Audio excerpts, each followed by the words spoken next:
Margaret. I'm with the Technical Committee. Appreciate you all coming today. I've taken advantage of the cool weather outside, so the water and some sodas are out there to keep it cool. We have refreshments and coffee over here, so please feel free to get up and help yourself. Today, I'd like to say thank you to a grant that we received from the Fort Young Regional Health Planning Organization that we have been so fortunate to bring Mark Fenton back to the country with. Mark came to the North Country 10 years ago. Yep. And because you've been working in Oneida County, Mark did a presentation in Boonville this spring. Yep. Mark has a little, I have a little blurb on the bottom, so Mark, so I'm not going to read that. So without further ado, I'd like to have Mark come up and start the presentation. So thank you, especially those of you that were kind enough to do some stuff together years ago and you still came back anyway. Even though you know I'm full of bluster and baloney. So my credentials on that thing. Morning, guys. How are you? My credentials on the bottom of that document, the most important ones are that I'm an engineer by training. That's what I studied at MIT, and I tell you that only because I then went into the field of biomechanics and exercise science and worked at places like the U.S. Olympic Training Center and at Reebok's Human Performance Lab. Did a lot of work around physical activity, the human body as a machine, and how we keep it healthy. I learned a lot about that, which I'll share very briefly, which is why health organizations both are invited to join us today and why they care about what we're going to talk about. So I'll explain that connection. Why do people in health care about urban planning and design and bike lanes? There's a very strong connection there, so I'll share that. But it's at the heart of it, it's about creating healthier communities. They get that people's health behaviors are very much related to the design of their communities. So I'm going to make that case. But I also spent a lot of time working in health promotion and realizing that just telling people to exercise wasn't working. That how we build our communities is a much more effective way to influence that. So I've spent most of the last 20 years, my card says I'm an engineering, transportation, planning, and public health consultant. And what I've really been trying to do is get those different sectors, those disciplines, planners and engineers and health promoters, to actually talk to each other so that we make decisions with sort of shining that light on what we do. So that's the short version of the story. My most important credential probably is that I grew up, well, two. I grew up in Brockport, New York, so if you guys know where that is, down outside of west of Rochester. Rural, farm country, small, one of the SUNY colleges is there. But I knew very much what it's like to be in rural, agricultural regions. Clearly not as mountainous, not the same terrain as here. Very similar economy though. We see some of the same challenges economically and so on in there. Why are you guys sitting at the farthest back table? Did I pay you money to come up here just so that I don't have to shout it? No way, right? At least put on name tags for me if you don't mind. She's got name tags. The second most important credential is I live in the Boston area now, so you're going to think, oh, he's one of these urban bicycle pedestrian guys who's going to tell us all these stories about places like Boston and New York and Los Angeles. I'm not. I actually live in a town called Situate, Massachusetts, which is about 35 miles outside of Boston and is much more similar to Brockport than not. For being in the urban eastern corridor, right near Boston, it's a small, self-contained community about, like I say, 35 miles outside the city. One where my kids could walk to school, and one where, among other things, I served for a number of years on our planning commission, which is an elected board there, so I know what it's like to be a local elected official, and was chair of that board for a number of years. So I know how hard it is to be sort of trying to make the very decisions and lead the kind of change that I'm going to challenge you to do today. So I'm going to preempt any of your, oh yeah, this is nice stuff, but we can't do that here. I'm grouchy, yeah, that's fine for, some kids. It'll never happen here. I'm going to suggest to you I know exactly how hard it is. And I'm even going to ask this indulgence. It will be easy to hear our conversation today and tell me the reasons you can't. Don't have enough money, we've never done it that way before, our community's pretty conservative and that kind of change is sort of unacceptable, people don't like dramatic change, we don't have the human resources, we don't have the technical resources, we don't have people who have that technical know-how. I know the list, I already know it, I can write the script. You do nothing for our conversation today if you say those things. You add nothing, because we all know that list. So do not do it. Instead, I beg you, for your own benefit, to make this worth your time, listen for the one thing you can use. And grab that, and then perhaps share it with the room and say, you know what I think? I did hear something here that might be relevant to Adams, to Copenhagen, to wherever, right? And I'm going to hang on to that. Because we already know the no list. The no list is easy. People who bring me the no list, I generally see, are the people who are not helping their communities change. They're the people that are saying, we're stuck in this spot and we're always going to be. You want to say that? Fine, don't waste your time here today. That's fine, that's your choice, but I'm wasting your time. So I know you're here because you're not those people. But I'm also telling you, I understand that not everything I'm going to say is relevant necessarily to West Carthage. That's okay. Find the pieces that are, grab those. And then work on that with me. Is everybody cool with that? Are you guys comfortable with that? Know that I understand the challenges, and I'm not. The other thing I'm going to say is the other rebuff I normally get is we don't have enough money. Specifically on that list, we don't have enough funds. I'm going to specifically try to show you images and examples from places that are similar enough to here and some low-cost type approaches that should defray that argument. So be open to that. Think about what your version of that would be. Be creative. Sort of say, well, I couldn't do exactly that, but we could do this. That might be relevant here. Okay? Is everybody cool with those ideas? Questions about what I'm saying? The last thing is I will try to help make the very argument that Kim made a minute ago, that there are strong economic incentives to do this. The public health people will say, oh yeah, there's good data on the health benefits of this. I suspect most of you will, the environmental benefits are fairly obvious, but, and we can talk more about those if you want, but I think the economic ones are going to be worth a couple minutes of our time. So, you'll see a good deal of local photos, sadly not from all of the communities in the region, but the ones that I visited before or had time to visit on this time up. And I'm joined by my colleague and friend Pete Weaver over there, who's also from Scituate and who works with me on this stuff, and kind of an environmental scientist by training, and we sort of bring together our thinking, about the public health, environmental health, and economic health as we think about this stuff. So I'm going to have you introduce yourselves in a second, really quick, so be forewarned. So in theory, this would be our flow for today, if everybody's cool with it. If you're planning to hang till about noon, I think was what we kind of promised as our end time, something like that. Number one, a talk from me, PowerPoint presentation, which I hope is a conversation. Interrupt me, ask questions, challenge me, say, wow, what is that? And I'll even have some examples from some of your community. This is from a walk we did down in Auburn, as part of that Mohawk Valley work. Bassett Medical is kind of the regional medical healthcare organization for that region, actually sponsored a series of these kinds of workshops in those communities. We hope, by the way, one of the outcomes of today is that a number of communities in Jefferson and Lewis counties, we're doing one in Lewis tomorrow down in Lovell, will actually have workshops like these in their own community that are focused on their communities. So today we'll talk a lot about Carthage, West Carthage, because that's where we are. But we would, if a couple of you came away and said, we need to do one of these in our town, you're going to be receptive to that kind of a conversation for spring, right? Yeah. Tug Hill has some resources to explore this, okay? So I'm putting that on the table, that could be one of the outcomes that you could say, we should be doing one of these in our community. We'll go for a walk on it. When I say one of these, that's us doing a walk on it, a walk around in downtown Auburn. I'm going to ask you to do one with me today. How many people came at least remotely prepared to walk outdoors for 45 minutes to an hour? You okay with that? How many of you would raise your hand and say, I'm a big baby and can't do that, even though I live on the plateau? The gentleman back there already gave me the hand on that.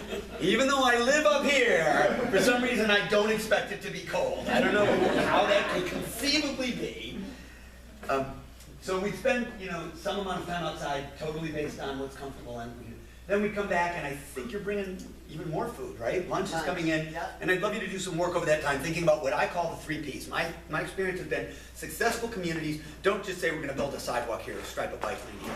They do programmatic stuff. That's the education, the outreach, the stuff to engage the community. The physical infrastructure stuff, the bike lane, the sidewalk, the trail, like we were talking about, Kim. And the policy stuff.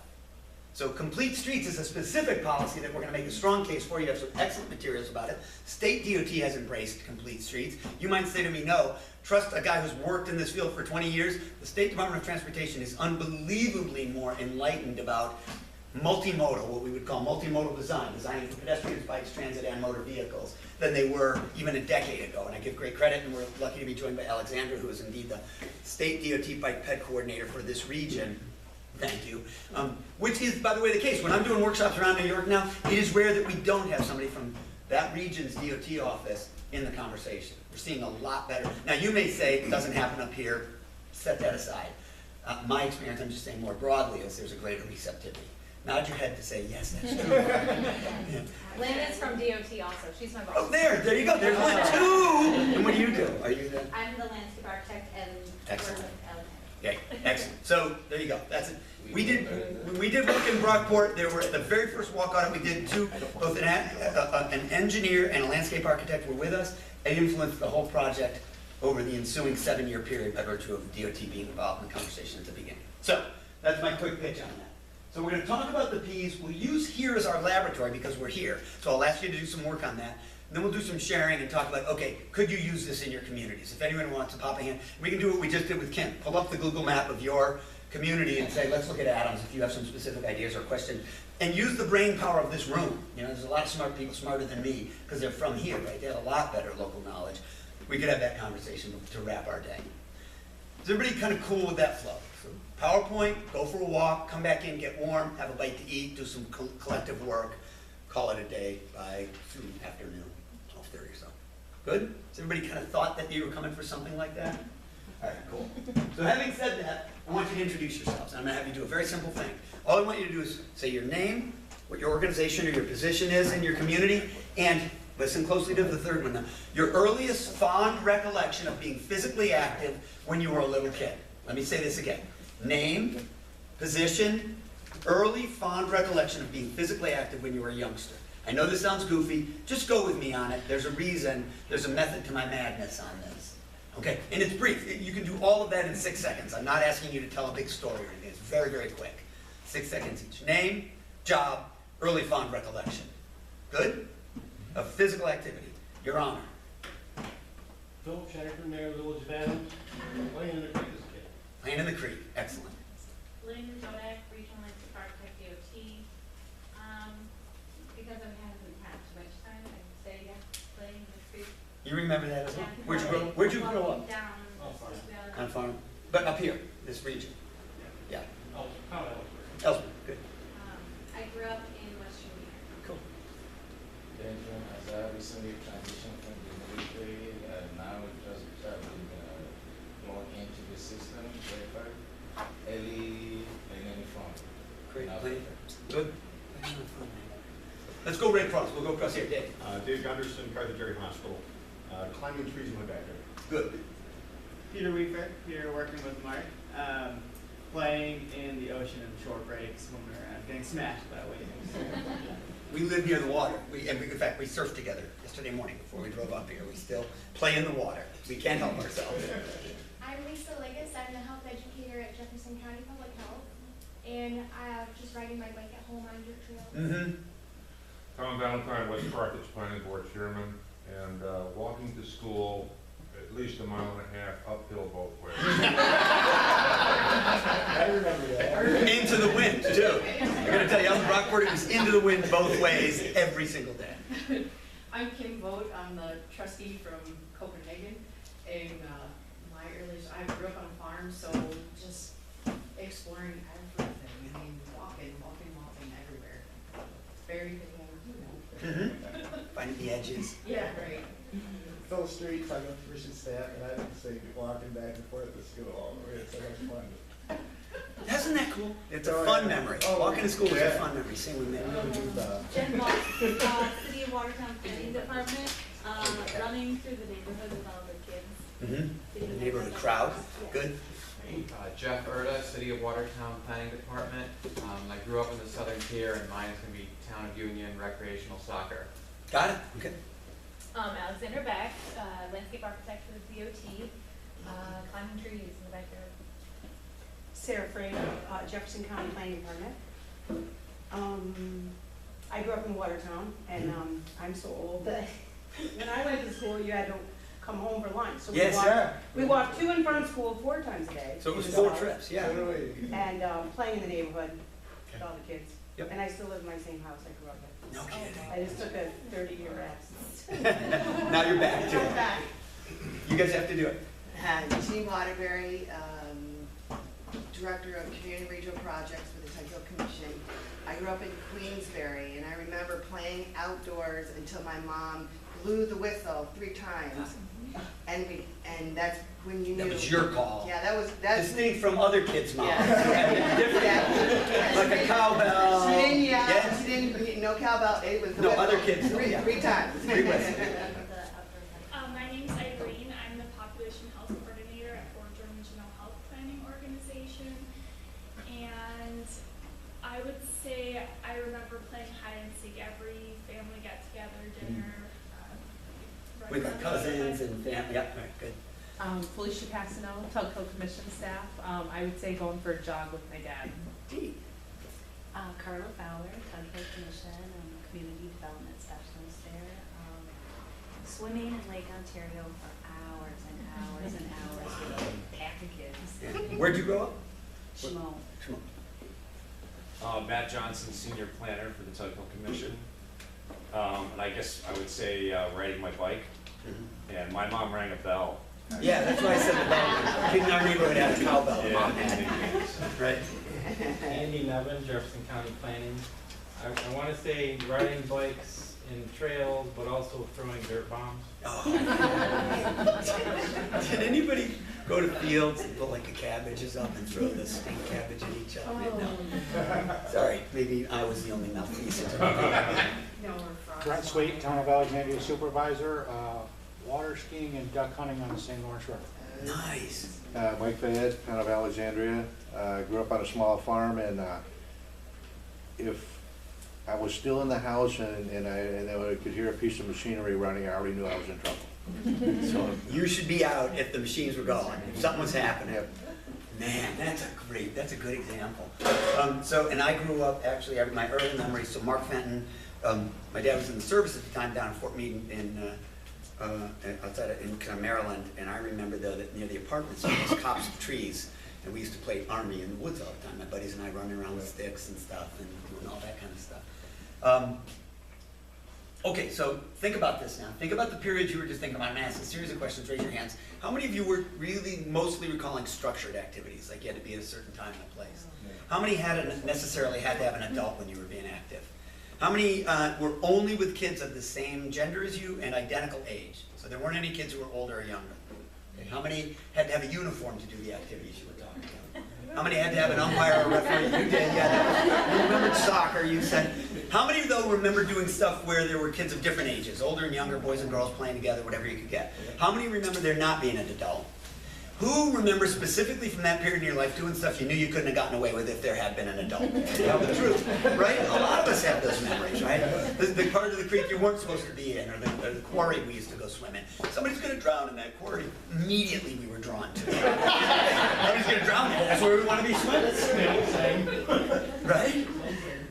How many remember having a wheeled vehicle of some sort, a scooter, a bike, a tricycle? Hands up for that. I just want to see a lot of wheels, right? Kids had wheels back then. Or skateboard, something you made yourself, a go-kart. We need a go-kart, maybe a couple of guys. How many remember being what I like to call a free-range kid? Who to some degree or another had a free-range component to your life? By the way, this isn't raising your hand. This is Mark, I'm being a lazy ass. Raise your hand. Own it. No, seriously, because I just want you to look around and see how many people in the room felt they were free-range kids. Everybody looking? All right, good. Important two questions. These are the two that sort of drive the day for me. How many of you believe the majority of kids growing up today are free-range kids? Last question. This is very interesting. How many believe it's good for America's youth that we're raising a robust and healthy generation by virtue of them not being free-range? So you'd say, good thing we don't have free-range kids anymore. Hands up for that. It's pretty interesting. Think about what we've just said. We remember not that long ago, even oldsters like me, it's still only 45 years ago, 2 generations, we had a lot of free-range kids. We have far fewer now, and we agree it's not good for them. To which I asked one and one thing only. What are you doing about that?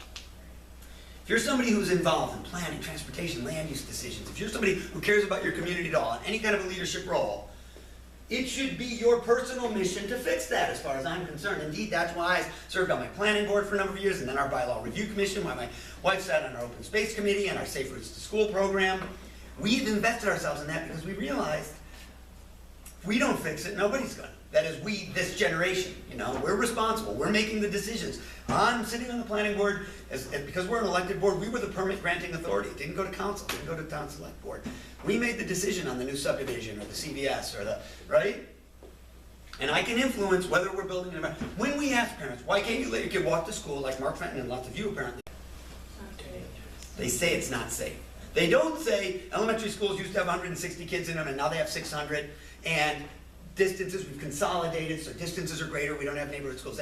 Although that's true, the data is very clear on that. What they say is it's not safe. They're talking about the scary man with the big thick mustache, hiding behind every tree apparently. What? Driving by. Driving by, just in the dark colored van. And I'm not making light, I'm a parent of a now 23-year-old, 20-year-old, I know exactly how, and we have to be careful, and I know there are creepy people out in the world in dangerous places. I get all of that, so I'm not being facetious about this. But you tell me, what's the percentage increase in violent crime against kids by an unknown assailant over the last 30 or 40 years? And let's even pick a specific time. The time went from about 1970 to 2000. The percentage of kids walking to school went from over 40% to about 15%, and the percent being driven to school by car went from 15% to almost half. So look at that. That's a dramatic reversal. The kids riding the bus don't change that much in that time. What we did was kids who were walking are now in cars. Dramatic change. By the way, another interesting thing happened over those 30 years. You know what it is? Childhood obesity rates tripled. No accident, no coincidence there. Because now we even drive them to the U12 soccer program that they're in. They're not hopping on their bikes and riding to the fields, because maybe, in many cases, we've built a consolidated sports complex in the bigger towns, we see this all the time, that is surrounded by parking lots, because we drive to it, right? I mean, it's a really dramatic change in how kids live by virtue of our transportation and land use decisions. Over that 30-year time span, again, let us recount, the actual increase in violence, abductions, all that against kids by an unknown assailant is what? 0. No change. None. National Center for Safe Routes to School, University of North Carolina, a center that tries to promote more walking and bicycling to school. This special issue of Time magazine and lots of others have looked at the data. We can find no dramatic change. Again, I'm not saying there aren't unsafe places. I'm saying that we should fix them if there are, but that we should not accept this other outcome. Because the special issue of Time magazine you want to look at for a statistical change over that 30-year time period would be this one. About a disease that when I began working in public health, we used to call adult onset diabetes. Are you old enough to know what adult onset diabetes is? What's the clinical term for it? I'm not sure what the age would be. Type 2 diabetes. It's called type 2. Thank you. I knew you were old enough because you got a little gray in your mustache too. So you and I figured. We now call it type 2 diabetes. But when we began working in the field, we called it adult onset. There was a form of diabetes you thought a person couldn't get until they were 40 or 50 years or older that we now call type 2 because we see it in third graders. We didn't think that was physiologically possible when I started working in public health. Mind-boggling. What are the 2 risk factors, other than your genetics, which I can't change, you've got your genes, but there are 2 behavioral risk factors that contribute to the likelihood of type 2 diabetes. What are they? Diet and exercise. Eat a bad diet, don't be physically active. Those are the 2 things. We're not going to talk about diet today, although I would argue some of the things we're going to talk about are about access to healthy food choices, right? If I'm a low-income person, doesn't have 2 cars in my household, and would like to get to a grocery store that has produce, right? And not just a mini mart that's got prepared foods and salt and sugar and everything in a package, but actual, access matters. But we're going to talk about physical activity and how the built environment influences physical activity, because that's one of the risk factors, the 2 that we can control. Just to be very clear, the Centers for Disease Control estimates now that 1 in 3 children born today will have type 2 diabetes in their lifetime. And to be explicitly clear about that, you want to crush the healthcare system, that will do it. If you start giving 1/3 of all humans in our society type 2 diabetes, we won't be able to pay for it, whether you have a single-payer system or a market-based system or some hybrid. Talking about the Affordable Care Act is so missing the boat, because it will not solve the problem either way if we don't do something about the behavioral risk factors that fill our hospitals, which are tobacco use, physical inactivity, and poor nutrition. That's what fills our hospitals. That's what you die of in modern American society. Anybody want to argue with me about that?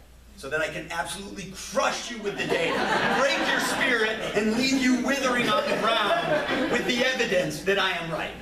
Dave, am I right? You're right. Thank you. Hospital administrator, a guy who works in this world, we know it. We all know this.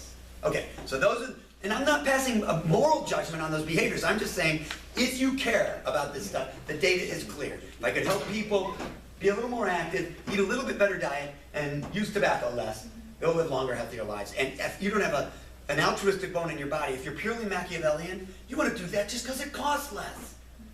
Okay. Take a breath, Mark. I forgot, if you don't mind, I forgot to take my pill this morning, so I'm a little worked up, but I'll be all right. Questions on this? This is kind of the setup. All right, here's the short version of the story. I've learned this in 25 years of working in public health and health promotion, and it gets us to our story. We know we should be physically active. The data tells us if every adult could get average 30 minutes of moderate physical activity a day, if every kid could average an hour, they'd live a longer, healthier life, and we'd spend less on them. They would not die of, you know, diseases that sort of, things like cardiovascular disease, type 2 diabetes, osteoporosis, clinical depression, dementia and old age, a growing list of cancers. You reduce your risk for all of those with moderate daily activity. And it doesn't have to be those kind of things. Train for a marathon, be on a sports team. Indeed, that guy walking for errands, carrying some groceries in downtown Watertown, if he walked 15 minutes each way to do those errands, he meets the guidelines. Got that? You good? Is everybody good with that? So it doesn't have to be structured exercise, change your clothes, go to the gym. That's the good news. The bad news is we don't. For the most part, Americans don't meet those. Our jobs are more sedentary, even active jobs. Historically, if you talk to farmers, or my grandfather who was a home builder, no, what I mean is so much more is mechanized. I know guys, good friends who were, you know, dairy farming, right? And they talk about how much more mechanized even that process is with the, you know, the milking, sweetener. And I'm not saying those aren't active jobs, but if you look at daily caloric expenditure, there's a lot of really interesting data. They compared Amish farmers with those using more modern systems and having more step counters and seen dramatic differences in the amount of daily physical activity. Some really interesting studies on that. But our recreation is increasingly sedentary, extreme-based. Certainly our transportation is. This young lady, as we've just talked about, is the outlier. That's the norm, right? The line of traffic at that school. Indeed, if you look at the data, probably 40% of young kids meet the guideline of an hour a day. By the time they reach adolescence, it's less than 10%. And in adulthood, we know American adults, maybe 1 in 20 of us, about 5% meet the guidelines. A sure path to crushing your healthcare system. Telling people this is nice, and it's good to encourage. It's also ineffective. We have no data that says trying to get people into programs, exercise, and so on actually works, whether it's in the work site or at conferences. In fact, I'll tell you this very quick story. This is the last bit of public health data I'm going to bore you with. It's an exercise program that tried to get people to just walk 40 minutes a day. So it wasn't some intensive train for a marathon. Go for a 40-minute walk. 3 groups in the study. One group, they said, try to walk 40 minutes all at once. One group was told you could break it into 4 10-minute walks. And the third group could not only break it into 4 10-minute walks, they literally put a treadmill in their house to see if that made it easier. And indeed, they did all the things we do in health promotion. They gave them email reminders and set up walking groups and gave them an exercise diary. And if you filled it out and turned it in, you got prizes like t-shirts and water bottles. Because we love giving away t-shirts and water bottles in health promotion, don't we? Right? We do it all the time. And all 3 groups increased their exercise minutes per week. That's what a graph this is. This is exercise minutes per week over the 6-month intervention. It's also not the important question. The important question is, after I stop calling you on the phone and giving you t-shirts, do you keep increasing? Does it plateau or does it drop off? Let me give you, it's okay, before you vote, everybody's going to vote for one of the arrows. Let me tell you that right here, John Jakisik, who was the lead researcher, who's a friend, I know this guy, they measured statistically significant increases in aerobic fitness and decreases in weight. So just walking as little as 40 minutes a day, these people were starting to lose weight and get more fit. They tested them on a treadmill for, you know, aerobic fitness. Okay, based on that, everybody vote. How many, one of the 3 orange arrows, you have to raise your hand for one of them. How many think they continued to increase on average across the group? How many think that at least they plateaued, that on average, if some people increased, some decreased, but it averaged out to be about the same? I'm happy for your enthusiasm. How many believe it dropped off? I'm disgusted at your pessimism. Except, of course, that you're right.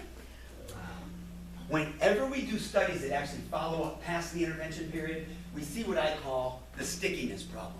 It's not that we can't get people to try something, a healthy behavior, for a short time. 6 months is actually not a short time. It's getting it to stick.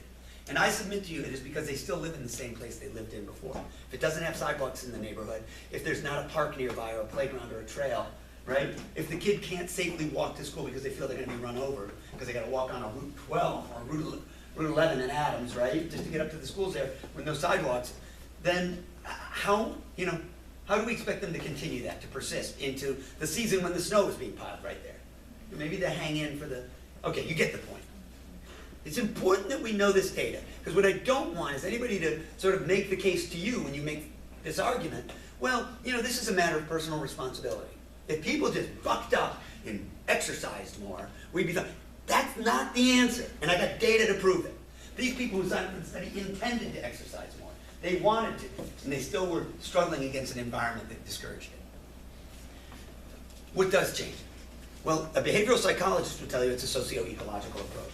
It says, don't just tell the individual, but have groups that influence them and the institutions that matter, like their school, their workplace, their healthcare provider. The community, by its physical design and even policy, steer you in that direction. We have a good example of this. In smoking, we don't just say don't smoke, here's your nicotine patch. We set up smoking cessation groups. Your workplace will pay for it, or your healthcare provider will provide it. The community, we have public place smoking bans, right? Bars and restaurants, parks and playgrounds. And policy, we don't advertise cigarettes on television anymore. We've taxed the product, can't smoke on an airplane, right? Does everybody agree? We've done all those things, and it's had an impact. From a health standpoint, we're actually making progress. Great. Mark, talk to me about how you do that with physical activity. So I can tell that kid, walk to school, bike to school, it's good for you, it's good for the environment, you'll perform better academically, you'll have fewer disciplinary problems. There's good data on all that. Great, not enough. I can set up walking groups. Some parents are nervous. They can't get across the street. The scary mustache man is out there. So we set up what are called walking school buses. My wife did this very successfully, where a number of households from our neighborhood, the kids walked, one parent walked on any given day. So it was easy to share the load. You did Mondays, we tended to do Thursdays. When I wasn't traveling for work, I'd walk with the kids all the time. It was great. Not enough. So at the institutional level, we can put it into the curriculum. Many schools are institutionalizing bicycle and pedestrian safety skills as a 2 or 3 week module in PE class. So they're really great, not enough. The community level, Boone, North Carolina actually took an old utility, not an old, a utility corridor, you can see the sewer line here, and connected their school complex to their regional park. This sounds very much like the picture you were painting, Kim. So they could walk from the school to the park, which is where they have their home soccer games, their home field sports, their cross-country courses there. And now, parents are encouraged to park at the school, and everybody walks back and forth rather than hops on a bus or drives right to the park. And this trail has now become the spine of a regional trail system that they're building with spurs that go off to senior housing and other. Does this sound familiar? I mean, it's exactly the model you were talking about. Still not enough. So at the school, at the Jenkins school that my kids went to, we actually partnered with a nearby church because many parents said, I'd like to let them walk, but the traffic at the school is so bad at arrival and dismissal, I'm afraid they're going to get run over in the last 100 yards.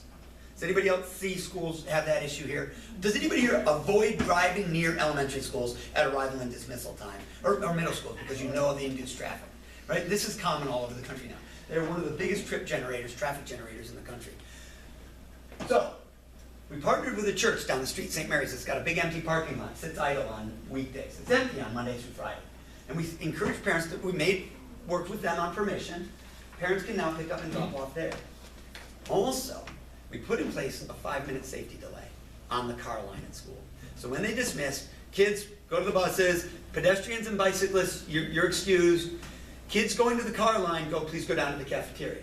They had to hang out for just 5 minutes in the cafeteria. What we did was we got all the kids across this intersection. These are all the kids that are walking down, either in the walking school buses or walking to that parking lot at St. Mary's, which is only about 1/3 of a mile away. But there's a sidewalk the whole way, and there's crossing guard and crosswalk here. So this car line is not moving. Everybody with me on this? Then they released the cars. What do you think we started to hear from kids within a week of putting this policy in place? That's not fair. Not even that. What did the kids say? They didn't make a value judgment. They said to their parents, don't pick me up at school. Get me down at the parking lot or let me walk home with the walking school bus. I gotta sit. My buddies are out having fun. How many of you alluded to walking as like a fun part of your day? Go out goofing around, we get to go over the creek, we throw sticks. The point was, there wasn't a value judgment. Because don't get me fair, I'm gonna say, when we run a kid over at that intersection, I'm not gonna care about fair. You won't either when the lawsuit comes down on your head. This is a safety measure. That's the reason we're doing it. Pure and simple, and that's why you call it a safety delay. But what you're really doing is creating the incentive to the healthier behavior. Because kids said, pick me up down at the church. They have not held that policy in place, but to this day, I can drive by St. Mary's parking lot and see 20 or 30 cars picking up and dropping off. I tell my wife, my kids are both, one's out of college, the other one's in right now. That is the legacy of the Safe Routes to School program that she put in place. The policy change, that partnership with the church, using the empty parking lot. Here's my point. If you want to change behavior on this stuff at the population level, you better be working at the bottom of the pyramid. Build the missing trail. Put in the safe crosswalk, hire the crossing guard, change the policy. If you don't make the policy and environmental changes, all this stuff up here is nice, but it can go away and have no impact. Are there questions on the point I'm making here? It's harder to do. It's much harder to get a school board to say yes to a 5-minute safety delay policy, because they're very worried about the grouchy parent who is absolutely going to be a stinkhead about it. We know that's coming. So you got to have the guts as a board member. I know this as an elected board member. I got the phone calls at 11 at night after a planning commission meeting where somebody, I can't believe you're letting that CVS go. I get it, I know. Tough. When you choose to be a leader in your community, you've said, I'm willing to take that on. I'm going to make the decision that's right. And those happen down here at the infrastructure and policy level. Questions on this? Thoughts, comments, protests? I mean, I know it's hard, I get it. I'm not belittling that. So, you should now be asking, is there any research that tells us how we build these kinds of environments? How do we design places that are stickier? Remember the stickiness curve? That make that curve not go up and then down, but go out straight like that. And the answer is yes. There's your good research on it, and it's 4 things. A variety of different kinds of destinations close together. A good connecting network of facilities for the active choice, for walking, for bicycling. When I get to my destination, it's got to reward me rather than punish me for showing up without a car. It's got to say, yeah, you're welcome here as a pedestrian, not, yeah, no, only cars here. Last but not least, it's got to be safe and accessible for everybody in the community of all ages, all abilities, and disabilities. It's got to work for everyone. And we got to use state-of-the-art designs. This is a mini circle, a small roundabout, replacing a 4-way stop sign at that intersection. Which, you know, people are nervous. Well, I don't know, can that work? How do we design that? It's a snowy area, a lot of plowing. That's Madison, Wisconsin, a lot of snow. They plow there. My point is, we have answers, and we have to use these things. So, these are all pictures from the region from my various visits. The first thing I'm really talking about, the planners here will say, oh, we talk about this at our conferences all the time. Mix of land uses, right? Where you live and work and shop and play and learn and play, closer together versus separated. This is a mix of land uses right on the same parcel. Housing or offices above retail, right, in a downtown district. But it's compact neighborhoods rather than subdivisions where the houses are spread out, no sidewalks, right, low density. Rather, the more compact neighborhoods. And I'm not making a value judgment, I'm just telling you, this is what the research tells us creates settings where people are more likely to walk. If I'm within walking distance of my kid's school, that's the one up in Adams Center, then I'm more likely to let the kid walk to that school. Guys, working on this?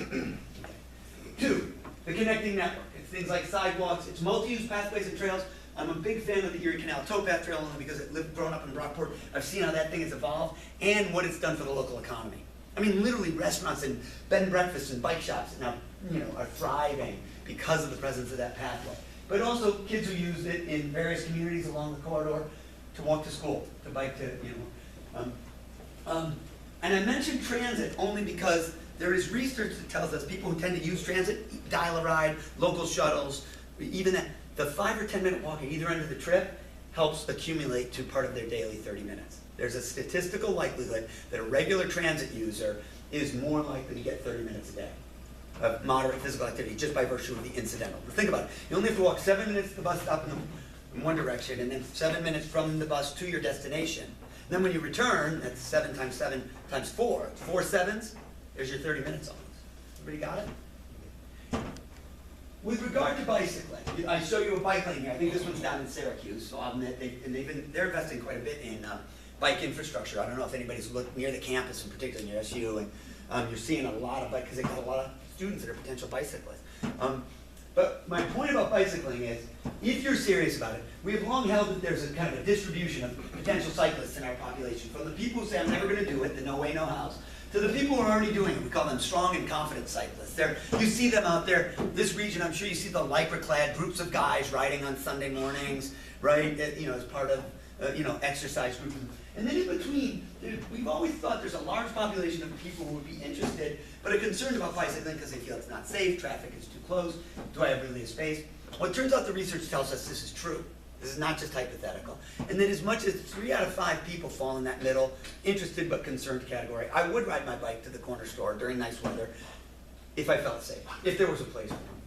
So, as I show you potential bike facilities, from no treatment at all, you just got to be like a car, to what's called a share-o, or shared use arrow, tells the bicyclist in the car you're sharing, to a dedicated bicycle lane, to a separated bike lane. So here's where we have the travel lane for the car and the physical separation, and then the bike lane, to a separated path entirely, like the towpath trail or the Glen River Canal Trail. Or whatever. As you go from the top, clockwise around here, does everybody agree you're getting from the least to the most protection and separation? Here are more likely to ride on these kinds of conditions than those. And that's what the data tell us. We've got research on that. By the way, is anybody, this is what we call a mammal. You guys familiar with a mammal? The middle-aged man in Lycra. They're the serious bicyclists. Those guys that ride, they got a $4,000 bike. I'm not knocking them. I'm saying they're a specific species. Here we see them in their natural environment. Very confident cyclists, able to ride, know how to act like a vehicle. They got the little mirror on the helmet. I'm not knocking them. They're great, and some of them can be great advocates. But building a system for them, just designating bike routes with the green bike route sign, is not a sufficient solution for the population at large. Does everybody get that? Because we do that sometimes. We'll designate, oh, this will be a great bike route. For a serious bicyclist who's got skills and knows how, and riding in a group and they know how to, fine. That's not the same as helping those kids ride to school in the neighborhood. Questions on that point? Because as you think about building your network, if you really want to do it seriously, that's what you do. Third, when I get to my destination, does it look like the kind of a place that rewards the pedestrian or the bicyclist because it's how we built for the last 100 years? Or does it look like it's what we've done in the last 60 years, I should say hundreds of years, or what we've built in the last 60 that's designed for the automobile? Okay? And I'm not making a judgment here, I'm just telling you that look, many zoning ordinances, when you build, these are one of the boxes out at Watertown. Is it called Town Center Mall? You guys, is that familiar? Town Center? It's ironic that they call that a town center. Is there anything about that that looks like a town center? By the way, they spell town, T-O-W-N-E. Look at the sign on the front. Town center. So if you put the E on there, that classes it up. It's like raising the pinky. Now it must be a town center. No, what it is a giant parking lot with boxes behind it. Our zoning often says that. 150-foot setback, 7 parking spaces per 1,000 square feet of retail. It's hardwired right into the zoning. So we get this, this is no blame.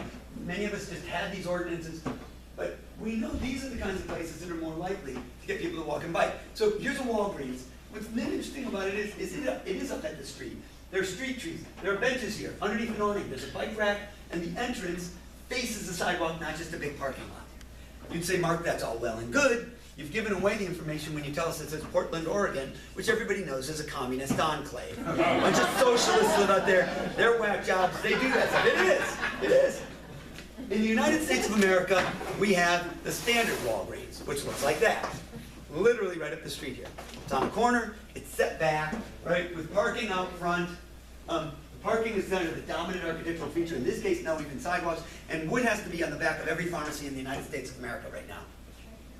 Drive-through.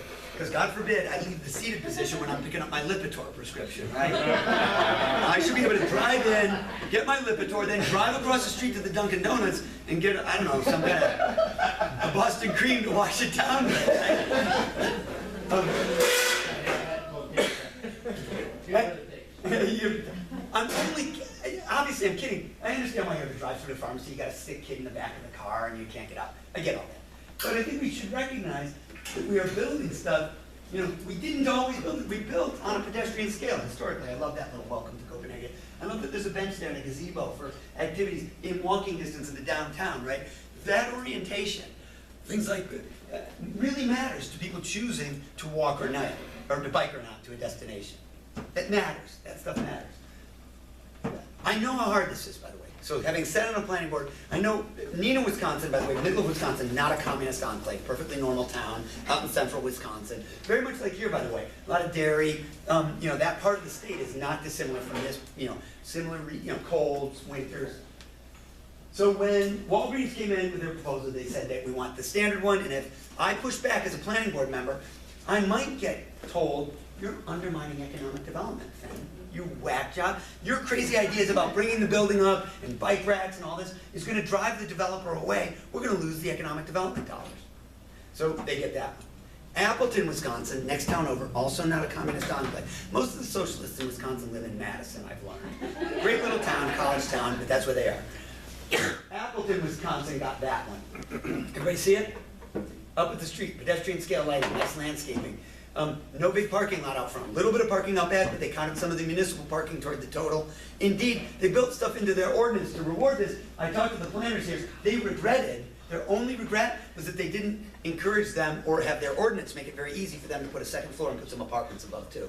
Make it feel like Main Street, right? The multi-story that you might see right across the river in downtown Carthage, right? Right? The classic multi-story building, retail on the first floor. A modern Walgreens can be that. I've got pictures of those from all over the country. My point is, we got to build an environment where the elected and appointed officials and staff can make these kinds of decisions. And I would argue this kind of work and doing workshops like the one we're doing here, and I would hope some of your communities do in the spring, can help kind of get people to a place that they don't have a conniption when somebody says, let's work with the developers to do this. By the way, very clear here, this is an important side note. I was not considered an anti-development guy on my planning commission.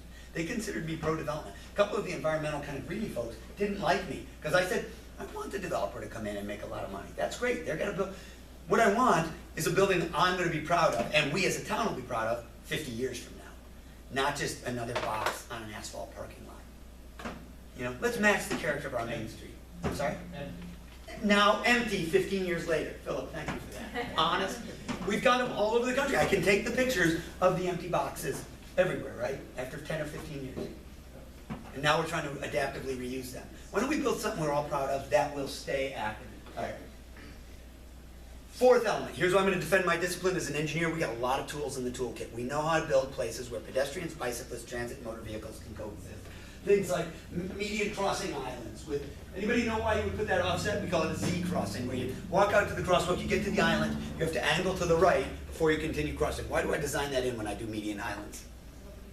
I'm aiming the pedestrian toward the oncoming traffic. Does everybody get that? So they're more likely to be looking at the oncoming traffic and have the proper yielding behavior. I make eye contact with the driver, Lindy, that waves me across, or if I don't see she's not looking at me, I wait till that vehicle goes by.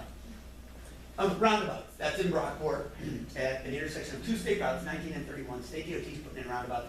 We'll talk about those in a minute. This is a simple thing, curb extension. The sidewalk bumps out at the intersection. Shortens the crossing distance, make my mom more visible to, she's 80 years old, and when she steps there, she's still on the sidewalk, she's protected, but she can be seen beyond the parked car line, right?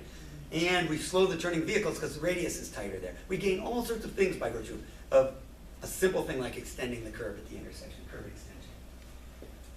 So there are a lot of tools in the toolkit. That's just a surface one. Here's what we know. There's really good research telling us, use these four principles that I've talked about. Mix of land uses, well-connected network for all modes, good site design that's functional and inviting for all modes, safe and accessible for everybody.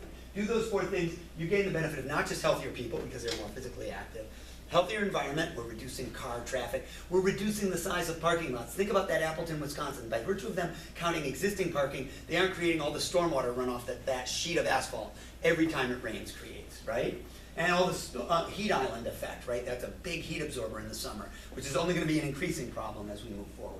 So, but furthermore, healthier economy. What we often refer to as people, prosperity, and planet. And this healthy economy thing, there's a lot of data, but Kim, you just alluded to this a minute ago. We know people increasingly want to live in these places. These are two publications that talk specifically about the desirability among home buyers for living in more walkable neighborhoods. Now what's interesting is they are not publications of the Sierra Club. It's the National Association of Realtors, biennial publication called On Common Ground, and the National Association of Home Builders, whose special issue here actually looked at walkability, why we care, and why you should too. They're saying to home builders, by the way, don't care that you get 30 minutes of physical activity a day. I promise you, Benjamin. That's not their. They're concerned that they drive the last nail and they sell the house. And what they're saying is walkability sells.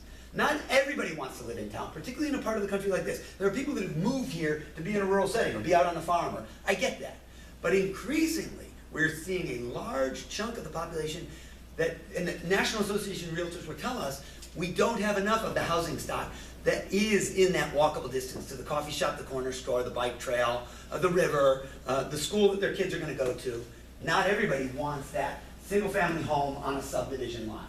Indeed, this publication says businesses are increasingly, as they're thinking about where they want to locate, looking at these factors because they know the millennials that they want to hire, the high-tech employees of the future, which can be almost anywhere now. In so many of the businesses, it's a technical job that they could do from any location. So low tax rates, high quality of life are the kind of things that are drawing online businesses to the Carthages and West Carthages of the world. They could live here, they could live in Laval, they could live in Copenhagen, right? You know, some of the research from this thing says that as you look at particularly millennials' behavior, 16 to 30-year-old age, they bike more, they take transit more, they drive significantly less. And if you look at driver's licensure rates among 16 to 24-year-old, they peak in the early 80s at about 80% of kids having a driver's license, but now it's down to closer to 60%. Let me be clear. Among 16 to 24-year-olds, 2 out of 5 kids don't have a driver's license. My daughter, 21 years old, happens to go to school in Cambridge, Massachusetts, no license, no desire to get one. She says, why do I want the cost associated with a car insurance, all that? I can use Uber and Lyft in the city. I got a great transit system. You gave me a great bike. We bought her a bike in lieu of car insurance. Boy, did I win. I am not paying for your car insurance, and I gave you a bicycle. I'm the best dad ever. Sorry. It was really truly. She's got a scooter. She gets around campus. And, you know, she'll get a driver's license somewhere. She'll need one. She's not like a Luddite. But it's a really interesting perspective they bring. If you look at the National Association of Realtors, there's another data clump. There's another population that's very interested in living in these kind of places. Can you tell me what it is? So I just talked about one end of the age spectrum, the millennials. Empty nest baby boomers. Me, my wife and I, we want to live in a place where when you take the keys away, when I can't drive anymore, I can still walk to the coffee shop, the corner store, the beach, or the trail, the whatever, right? My healthcare provider, or I want to be able to walk to a bus that can get me to my healthcare provider, the pharmacy. I often say the thriving downtown's got to have 4 keys. Post office, grocery, pharmacy, hardware. I can live my life if I can access those 4 things. Millennials and, in particular, empty nest baby boomers are looking for that. Questions on this? Does this sound like insanity, or is everybody sort of nodding their head saying this aligns with our experience and the data I know about? Trying to show you the evidence. Okay, so we can make a strong argument that there's increasing market demand, that these places are performing better, they have less turnover. You end up with fewer of those empty buildings, like this one, the classic. Developers are asking the question, how do we redevelop this so I'm not facing this again in another decade? Try to repurpose it, and now it's sitting idle. Well, maybe if we built some housing, maybe if it was a 2-story, maybe if we brought it to the street, if it did more like downtown Main Street, if it connected to Main Street, we could, and of course, the health benefits. So that research is all out there. Happy to share any of that with you. Some of these documents online, we'll of course make these slides available to you guys, Jean, so that anybody can access them afterwards, please. An interesting point I've seen lately, like in the box that's vacant. Yeah. Is now, fitness centers are popping up. Yeah, that's ironic, isn't it? So we put like a Gold's Gym or a 24-hour fitness. Literally, you'll see them in these kinds of places. So I got to drive to it to go walk on a treadmill, looking out a window at the beautiful upstate New York landscape, right? Asphalt. I'm missing out on what you guys have out here. Pete and I were driving around yesterday. We were just saying, it was bringing me back home. I said, isn't this gorgeous landscape? And of course, the snow and everything this time. All right, so you guys, thank you for that reminder, though, because it's really true. We're trying to repurpose these things. Okay, so what I'd love to do is finish up with a rogues gallery of images around the kind of tools we can be using. Is everybody okay? Are you guys like dying for a break, or can you hang in for another 15 minutes? And then that'll bring us to our break, and then we'll go for a walk. Is everybody all right with that? Forge ahead. I love your endurance. Very strong group. I'm going to talk about forming a stealth team, kind of how you might think about this at the community level, how we engage the community, not just the people who are drinking the Kool-Aid. Everybody's on board with this, so all those things we talked about before. And then some of the 4 policies, of which complete streets is really the first, but it lines up with transportation trails, what I call multimodal transportation analysis. I'll explain what you're doing with your zoning, and then trying stuff, which shows real promise. So the first thing, it is common, those of us in health, we want to form a coalition. Let's form a coalition, we're trying to get people vaccinated, we'll form the coalition, we'll get the schools, and we try to bring everybody to the table. So in this field, and inevitably the coalition has 180 people in it, like it's all the people that care about this, social service sort of. In this field, health, planning, and transportation certainly have to be at the conversation, but pretty quickly we realize we better have the public works department if we're talking about stripes on the road, and neighborhood associations, maybe elected officials, the hospital, and the big insurers, and the big employers, in groups like the AARP, or American Heart Association, the Y, Parks and Rec, yes, even the lycra mammals, the bike and ped guys, they should be in the conversation even though they're way out there in left field somewhere. They're nice people, they just sometimes only think about their kind of bicycle riding, so we have to help them understand, how about just kids getting to school? Here's the problem. You'll have your first meeting and 40 people show up, 45 people. It's great. Second meeting, how many people are at it? 2. No, 25. And then the third meeting, how many are at it? Yeah, now you're down to, right. This meeting. Yeah, Kim. And so what I found is the successful communities film a fairly compact group of people who sort of get it. So it's only about 10 normally as the size. I mean that, it sounds like some hard number. Sometimes it's 12, sometimes it's 8. But that's the order of magnitude. And they are all people with 3 criteria to be on my team. 1, they embrace this vision that we're going to take the long view toward environmental and policy change, the bottom of that pyramid. Nobody's going to say, let's buy a bunch of pedometers and have a walking event, you know, kind of one-day events, which are short-term, but none of that stickiness. Remember that curve? They don't propose that stuff. They say, how do we make it so it's easier for kids to walk to school every day for 10 years going forward here? Like the remote pickup and the satellite pickup and drop-off spot, the safe crosswalk that needs to be built. 2, it's part of their job to be working on it.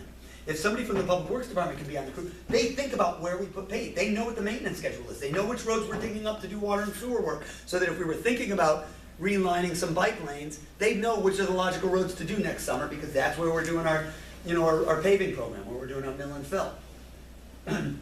You'll notice it's both public and private folks. And the third criteria to be on my team, they're the kind of people with reach and influence in the community, so when you need to get everybody else, they're all one phone call away.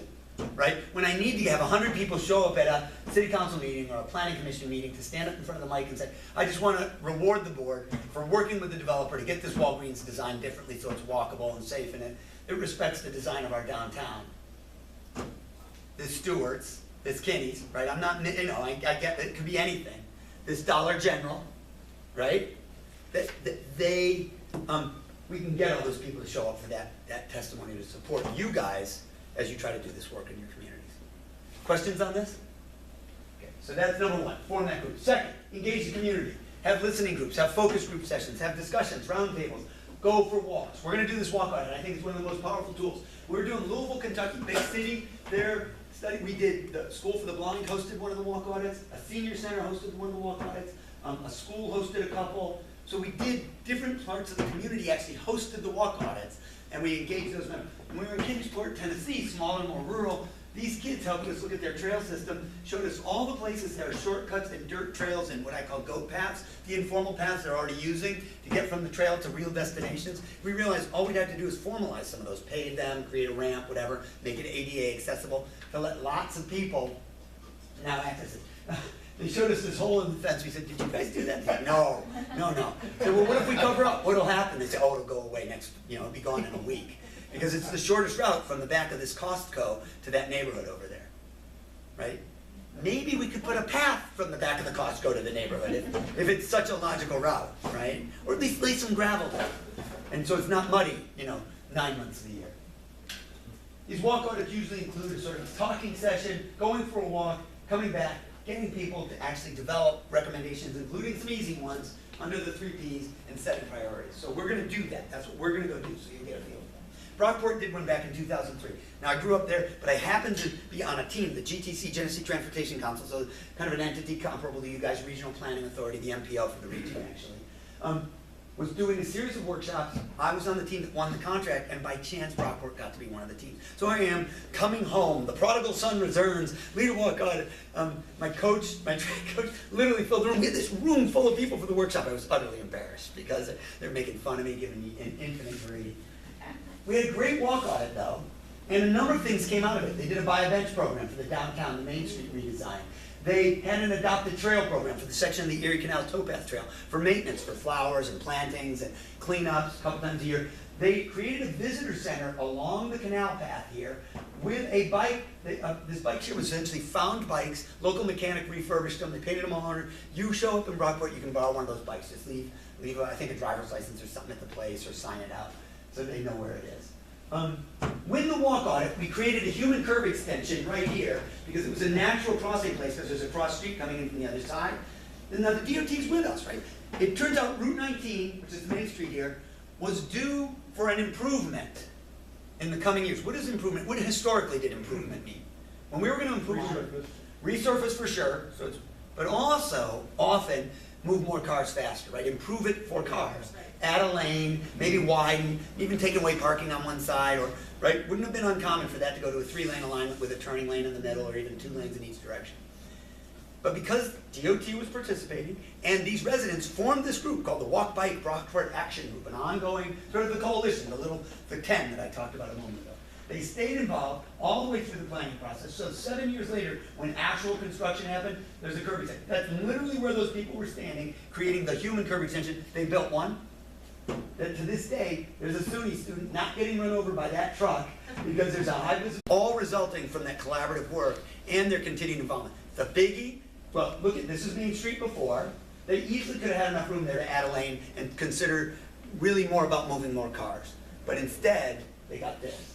They got bicycle lanes, there are those curb extensions to make, there's a couple there, there's a couple more up here, make it safer for pedestrian crossing. If anything, that slows traffic down from that model to that, creates an identified bicycle location, and much improvement for pedestrians. I argue it's a more pleasant road to drive through now too. So it works better for cars as well, because pedestrians are not popping out from behind parked cars, right? We've made it, it's actually more predictable. I know where, and by the way, I don't have bicyclists kind of all over the road. I know right where they're gonna be. Does everybody get that? I'm not pretending this is some monstrous victory. But because this project was happening anyway, the marginal cost to the village of Brockport were on total 0, because it all happened as part of the project. Questions on this point? Here's the biggie. North end of town, intersection of routes 19 and 31. They actually take a giant signalized intersection, which had some of our most frequent crashes, collisions, turned it into a roundabout. State DOT was on board with that. They probably would have backed off, because I guarantee you, at the first couple of meetings, a couple of folks were petrified about this. There are people that are worried about roundabouts, by the way, because roundabouts are horrible, because indeed, if you build a roundabout, the apocalypse will come, and Satan himself may come out of here. No, seriously, there are people that are horrified about roundabouts. I mean, maybe you don't have any of those people here. We call them the caveman, by the way. Citizen against virtually everything, you know. And then the NIMBY, right? Exactly, not in my backyard. So, but part of that is because people don't know about roundabouts. What we know about the data is there are fewer and less severe collisions. It almost eliminates fatals. The slows tend to be more smooth because there's no stop phase, right? You just ease into it, yield if there's somebody in the circle, carry through. So you tend to see that the flows are maintained comparably or better than a signalized intersection. There are less maintenance costs long term, no electricity, no bulbs being changed, and when the power goes out, guess what still works? You got it, right? Lights are out, no help. Wilmington, North Carolina, just temporarily turned a bunch of intersections after Hurricane Florence into roundabouts with cones and moved 40 to 50,000 vehicles a day through these big 6-lane intersections with temporary roundabouts. People up here and I were just studying this because the power was out for days after that hurricane. The only question I'm asking is why the hell aren't you guys changing those to permanent roundabouts? Why aren't you tearing out those signalized intersections on your next rebuild? Because they actually work better, they outperform. Okay, does anybody want to argue with me about roundabouts? We got so much good data on them. Good, please, Tom. Let's imagine we're in the movie European Vacation with Chevy Chase, and he's stuck in the roundabout. He can never get out. Or we're going from a nice day trip in Boston to the Army base. What's that place? Fort Trump. No, I mean, in Massachusetts. Yeah, of course. Okay, so I'm going from Boston to that place, and there's a roundabout every in Concord. mile. It's on Route 2. Whatever. Out to Concord, right? Yeah. So they were old rotaries. So the one in Concord is notorious. It's an old style rotary. Large diameter, high speeds, right? It meets none of my design criteria, which are compact, high deflection, clear yield line, pedestrian crossing set back at least one vehicle length, with a pedestrian splitter island, so the pedestrians are crossing only one lane at a time, either the entering or the exit light. So we know so much more about design of roundabouts than the old rotaries that you see still around Massachusetts that are really problematic. Like the classic one that was on one side of one of the bridges, Bourne Bridge, was the giant one that going out to the Cape, literally notorious for the caliber of the collision. It's also gone because it was the old style design that allowed speeds to be too high. So we know so much more about roundabouts now. And I'm going to make the case, this Brockport one, by the way, you'll also note what we call a mountable curb here. So, because I can't believe nobody's asked, what about the big articulated truck? We've got logging trucks in this part of it. How are they going to, or whatever, you know, they are. Yeah, that was going to be my question. Good. How do we, because in Copenhagen, there's two issues. You have the one by the gazebo, Yep. which is very difficult to see when you're turning left or right Yep. on 12. Yep. Then you have the stoplight, which is what the children use when they're Crossing to the school. schools. And how do I slow?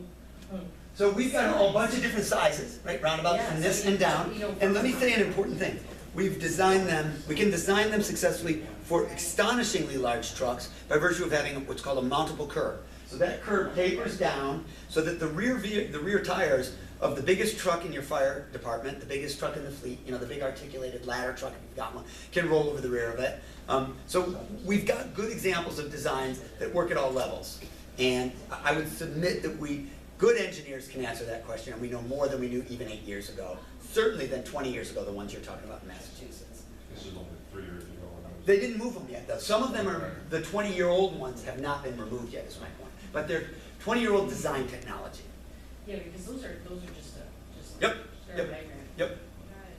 Although, I would say this, that's because we're accustomed to the intersection where we get the left turn collision and we just accept that. Like, nobody calls that a nightmare, even though it's a horrific signal light. That's what was going on here. They had a signal, then nobody complained, oh, it's a nightmare. You mean, you're okay with that T-bone collision that just killed the guy in the passenger seat? That's okay? Because it's signal, so we're accustomed to that. But I get offended by it, because you know when you get at roundabouts? If you have collisions, they're 12 miles an hour and the cars are at oblique angles and $1,000 worth of damage versus a fatality.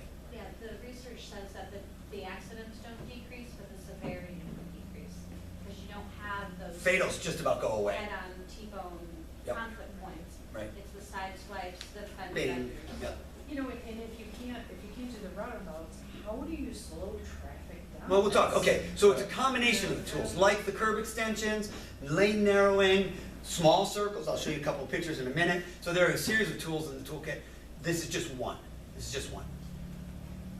Median islands, by the way, another thing. Putting a median, even a vegetated median. Sorry, Benjamin. No, you're good. I mean, I was just thinking as you were speaking about a thing like a speed bump. Can't we use that? So, a little bit distant away? let me say a thing about speed bumps. We call that vertical versus horizontal traffic calming. So horizontal traffic calming is either narrowing or deflecting the vehicle, right, to slow it down. Vertical is making it go over something. In this climate, speed bumps, classic, sharp, and up and down, tough for the plow drivers. And hard on, by the way, the cars that use it most often. So often neighborhoods will ask for speed bumps to slow the traffic in the neighborhood, only to say a year or two later, pull it out because they realize I drive over it every day. The occasional driver who I'm trying to slow down, he hits it once a month when he cuts through this neighborhood. My car, my suspension is the one that's suffering. Everybody got that? And is it even effective? Because the faster you go over it, the You less can never. So what we're tending to see if you're doing vertical traffic calming is what we call speed tables. Gradual rise, much lower slope, not steep, but visible, right? And we put a chevron painting on it so it's very visible. A flat top, which is often either a crosswalk or even an entire intersection is raised, so we call it a speed table, and a gentle drop. Much easier for the plow driver to get over, and because now I made it wide enough, the crossing pedestrian, we've actually added 8 inches to their height. So one of the few places I'm in favor of vertical traffic calming is places like near schools, where we've got shorter, littler pedestrians, give them 8 inches or 6 inches of height, they're now taller on top, and using the gradual rise and drop so it's easier on the plow drivers. I would just offer that as a thought. Well, earlier in your presentation, you had a smaller residential roundabout, and one of the biggest complaints I've heard from cars about motorists about bicyclists is bicyclists will roll through a 4-way stop without stopping. And really, the cyclist doesn't want to stop and pedal back up to speed again. But with If there's no cross traffic, if there's nothing happening. Yeah. Nor, by the way, does a driver. Cars the same way. You got it, though. I was just going to say what Phil says. Cars don't want to stop, sit and idle, nor do I want them dumping their emissions into my neighborhood if there's no cross traffic. I'd much rather them slow down to 8 miles an hour, 15, whatever the design speed is, navigate through. So the bicyclist is only doing what the driver wants to do when they do a roll-through stop, right? How many people know the rolling stop's happening on the part of the cars? Yet we point the finger at the bicyclists, right? These bicyclists aren't here and do this, I'm rolling through. So let me instead let you. So why don't I instead build it so that you knew that? All right, so we're going to get a couple of pictures of those in a minute. All right, let's keep going down this path. The idea of complete streets, at its heart, says let's build a design. That's Watertown, right there, as bicyclists. Yeah. Courageously riding, some years ago. Complete streets says a simple thing. Every time we touch the road, we think of all users, of all ages, abilities, all modes, walk, bike, transit, motor vehicle, all the time. It doesn't mean we stripe a bike lane everywhere. It means we always ask the question, what are the tools in the toolkit to accommodate as many of the users that we potentially could get? By the way, potentially. We do not ask, is anybody riding there now? Because if not, we don't have to put a bike lane. Because if it's horrifyingly dangerous for bicyclists, there will be no bicyclists there. It is absurd to say, why should I add a bike lane if nobody rides there now? Because if nobody rides there now, it may be a rational behavior. Does everybody get that? So you talk about potential users, mostly looking at what we call trip generators, destinations, school, park, playground, shopping, right? This is a destination people would walk or bike to if we had made it amenable to them. Okay? So that's what Complete Street says. And then we make the design, and the best way to do it is when we're doing infrastructure work anyway. So last time I was here in Adams, we talked about, what is one of the simple versions of this, and you can tell me what Adams Main Street looks like now. But we talked about the fact that these were pretty wide lanes, and people complained that people at the time, this is during the workshop, they said, people kind of scoot through here, and then they tend not to yield for this crossing. I think I'm still, they still don't? No. No, I think our back is to the bridge right now, if you can picture where we're at. And I asked, could you stripe a bike lane that leads through downtown here, and in so doing near the lane? So not tomorrow, next time you're paving, could you do that? And They didn't put the bike lane, they did put the. brought the lines out? Brought the lines out. To narrow it a little bit. You could, and sometimes we call it even a guideline or something. And that can have some effect on slowing the vehicles, combined with, so this is the kind of place like the Brockport example I gave, where you could do a curb extension right here.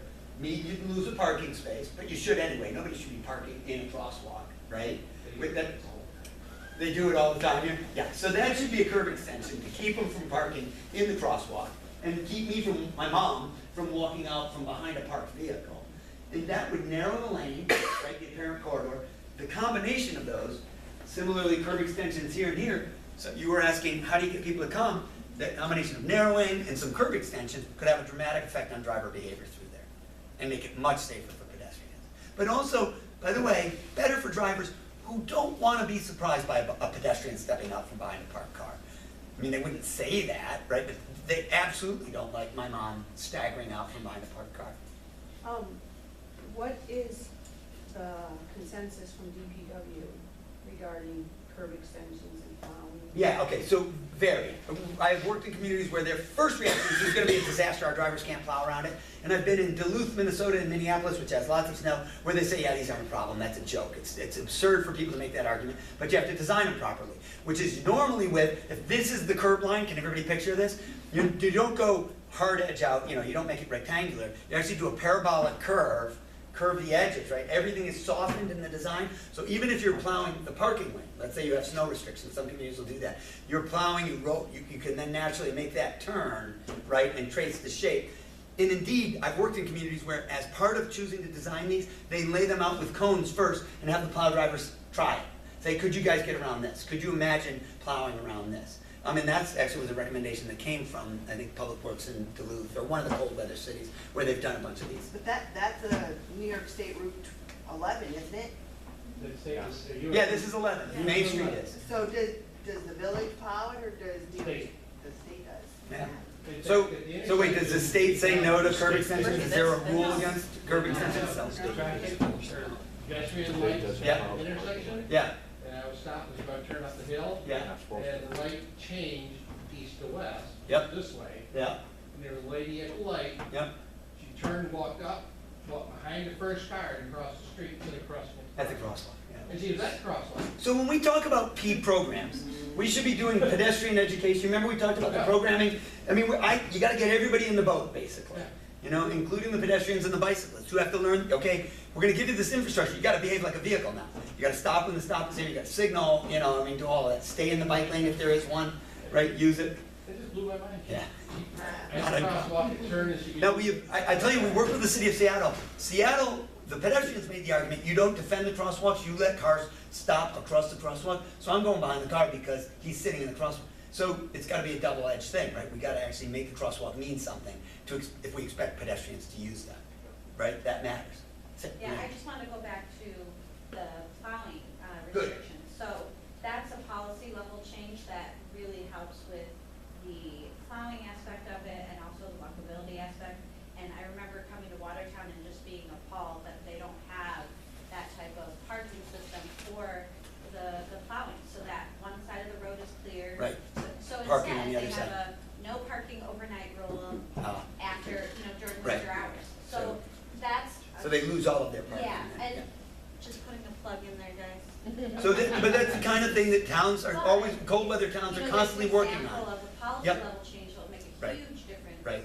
And you know a great winter city to look at, actually, if you really want to think about an analogous city, and I've been thinking about ones to tier, and I'd happily connect you with their public works and planning departments, anybody up here. Houghton, Michigan, Houghton. It's in the Upper Peninsula, tons of snow. They have more miles of ski and snowmobile trails than they do of roadways. Literally, that, if you count their mileage, you've been up to Houghton. Michigan Tech is there, by the way. Michigan Tech is there, and a lot of kids that major in engineering and transportation come out of there, and they know about all this stuff we're talking about, cold weather road design and plowing and all this kind of That's stuff. the only place I've ever driven where it was like driving here. Yeah, right. Okay, good. I'm not surprised to hear you say that. Yes. So they're doing a lot of this stuff. They're putting in curb extensions. They're working on all that kind of stuff. They might be a good analogous community. They're part of a larger Winter Cities movement. Is anybody here familiar with the Winter Cities movement? Which is international, by the way. So they go to conferences where Helsinki, Norway, and Stockholm, Sweden, and some Russian northern cities all come to these conferences. A couple of northern Japanese cities. Is this familiar to you? Let me do a little research and connect you to that resource and tie you guys in. Even if all you went was to their website and downloaded some of their publications on Winter City design, but it's everything. It's the programmatic stuff like festivals and how do you promote living outdoors and active in the winter. And a lot of people here do that already. But might as well learn from your peers. Right on down to roadway design and some of this. Good. Winter Cities. Are you writing? Somebody write a note to remind me to do that Winter Cities stuff. Thanks, Pete. Okay, along these lines, from the engineering standpoint, one of the big things we're seeing happen is 4-lane roads like this, which are problematic from a driving standpoint. When I go to turn left, I gotta cross 2 lanes of oncoming traffic. First lane yields, second one doesn't see me, we get a collision in the second lane, it's called a multiple threat. Furthermore, when I stop to do that, somebody tries to get around me, or clips me, or creates a delay in this lane, or collision. So in cases like this one in Urbana, Illinois, the engineers did the analysis and they realized that 3-lane road would carry the traffic better than the 4-lane road. Because what you would get is turning vehicles would move out of the travel lane. They only have to cross 1 lane of oncoming traffic, so you eliminate one form of collision entirely, namely the multiple threat. And when you make this improvement, you now create space for bike lanes as you go from 4 to 3. Now I get the bicyclist off the active lane. If I happen to have a bicyclist in the outer lane, he totally clogs up that lane anyway, right? So imagine I've got a left turner here and a bicycle here. Cars don't know even where to go. Now I've got a defined space. Plus, because I have a center turn lane, when there are no left turn movements, I can put in median islands. That's one of those median islands with that diagonal offset, which, by the way, serves a north and a southbound bus stop here. So I have improved the road for cars by changing it from 4 to 3. That was the motivation. We wanted to eliminate a collision, a certain type of collision, which was regularly happening into the businesses. And in so doing, I made it a more complete street for all 4 modes. Have people heard the term road diet for this? They call it a diet because the road is getting skinnier. It's going from 4 to 3, so but it really isn't. It's going really from 4 to 5 lanes. 2 of the lanes are bike lanes, right? But that's what you're getting. Carries just as much capacity. A couple of businesses during the proposal for this blew a gasket. You're going to kill our business. Less traffic on this road. We're going to go under because of you. Literally launched a blog, showed up at every meeting. Because they had the coalition, remember my circle diagram? They brought lots of people, rational, calm people to the public meetings who said, we understand engineering has done the work, done the analysis, and that this road will perform better. Because generally, what an engineer will tell you is, much of the performance is going to be regulated by what happens at the intersections, right? Whether they're signalized or not, the turning movements, all that. And access control. You have roads like this in your mind? We did this on one of our major roads. In Watertown? Last year, 2 years ago. Wouldn't be out near the high school, would it? Yeah, right in front Would of it the high be, this is the picture I took in 2007. Yeah. This is the picture Gene took just a couple of weeks ago. Yeah. That's the road. Huzzah for you! That's why we have these here. But we had teachers that People had had, out about it. absolutely. It's going to be a disaster. Yes. What's actually happened? It's much better. People love it. Any collisions? There was a. But that didn't have anything to do with the design of the road. No, that was a cross-street problem. Right. Okay. The crosswalk. Yeah. Yeah. Right. So a kid was hit? That's what prompted it. The kid that got hit is what prompted it. That's what it looked like before. But there That's was what it is something that now. happened afterwards. Right. Yeah, but that didn't have anything to do with the road. So here's a question. If there's no left turn movement right here, could you put a protected island in? I'm not saying there isn't. This is just, all I know is the lane is there and I can't tell whether there's a left turn right here. Yeah, But we have actually thought about placing the crossings at locations where, when there's no left turn movement, you can then do that median island. And near a school is one of the places that's worth doing that. If you have, because what you tend to see is that's where your least attentive pedestrians are, and where that, if you put in the island with the crossing, it helps them do that eye engagement thing that Lynn talked about a moment ago, right, with the offset. So, in any case, I was just delighted when these guys said, because I shot them these pictures, I'm talking about the team and the team, and I said, "Did anything ever come of that?" Because when I was here that time, you guys talked about this, or the folks that we were working with at the time. For that. Changes the character of that road, if you ask me. It goes from feeling like a highway to less so. Is it perfect? No. Is it better by a lot? Yeah, absolutely. I would submit to you that there's some great guidance available. And as much as you're trying to convince a public works director or a state DOT, you're going to get a copy of this document that Gina's holding up, right? Are they all getting one of these? If they would like. Each community can have one if you would like. So it's just published by FHWA, I think a year ago, year and a half, called Small Town and Rural Multimodal Networks. It's a really graphically friendly, they're good images that show you all these treatments, from little mini circles, including speed tables, a lot of the things we were just talking about, Benjamin. The difference between a speed table and a speed bump, offset pedestrian facilities, bike lanes, things like that. There's also a couple that you can go online to find. The National Association of City Transportation Officials have created a couple of documents. The reason these are important is because AASHTO, which is the American Association of State Highway Transportation Officials guidelines, tend to be slow to change. So there are new treatments that are well accepted in the field, but that are not yet in the AASHTO guidebooks. So your local public works director might say, "Oh yeah, we can't do that stuff, it's not in the book." And I'm not knocking a local public works director, I'm saying they just simply may not be aware that there are good resources out there with lots of data to tell us how to do these types of designs. Including, by the way, the Federal Highway Administration's guidebook for developing bicycle and pedestrian performance measures. Because what we're finding is, historically, we measured the performance of a road based on what we called level of service and average daily traffic, how many cars we move and how much delay they experience.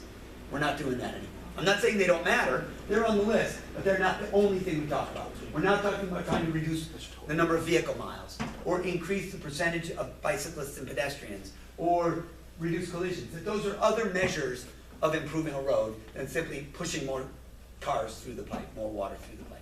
Are there questions on this? Not a question, but a observations, yeah, additions. Yeah, the newest AASHTO, which is American State Highway. American Association of State Highway Transportation Officials.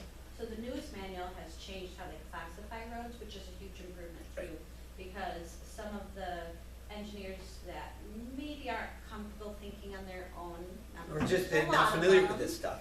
You know, they, will say, oh, this is this class of highway, these are the standards, this is what we're gonna apply. Lane's gotta be 12.5 feet. Right, gotta- exactly, and not necessarily, thinking about the context. Right. Even though there's context-sensitive solutions and all that. Right. So instead, there's, I'm not exactly sure how it's changed, but there's really not classifications now. Right. There's standards, and you apply what is appropriate. And there's a lot more looking at land use. So if you're near a school, senior housing, a retail cluster, you don't have to think just about level of service. And again, that's why that's a dotted line. I'm not knocking that out. As an engineer, we can always look at the level of service in the day, amount of traffic it moves. It's just not going to be the only thing. Questions, thoughts, comments, gentlemen? I saw you guys whispering back there. What were you thinking? Were you having the full of shit conversation? This guy's full of shit. You can say it. Go for it. Put it out there. Own it. It's okay. I'm not offended.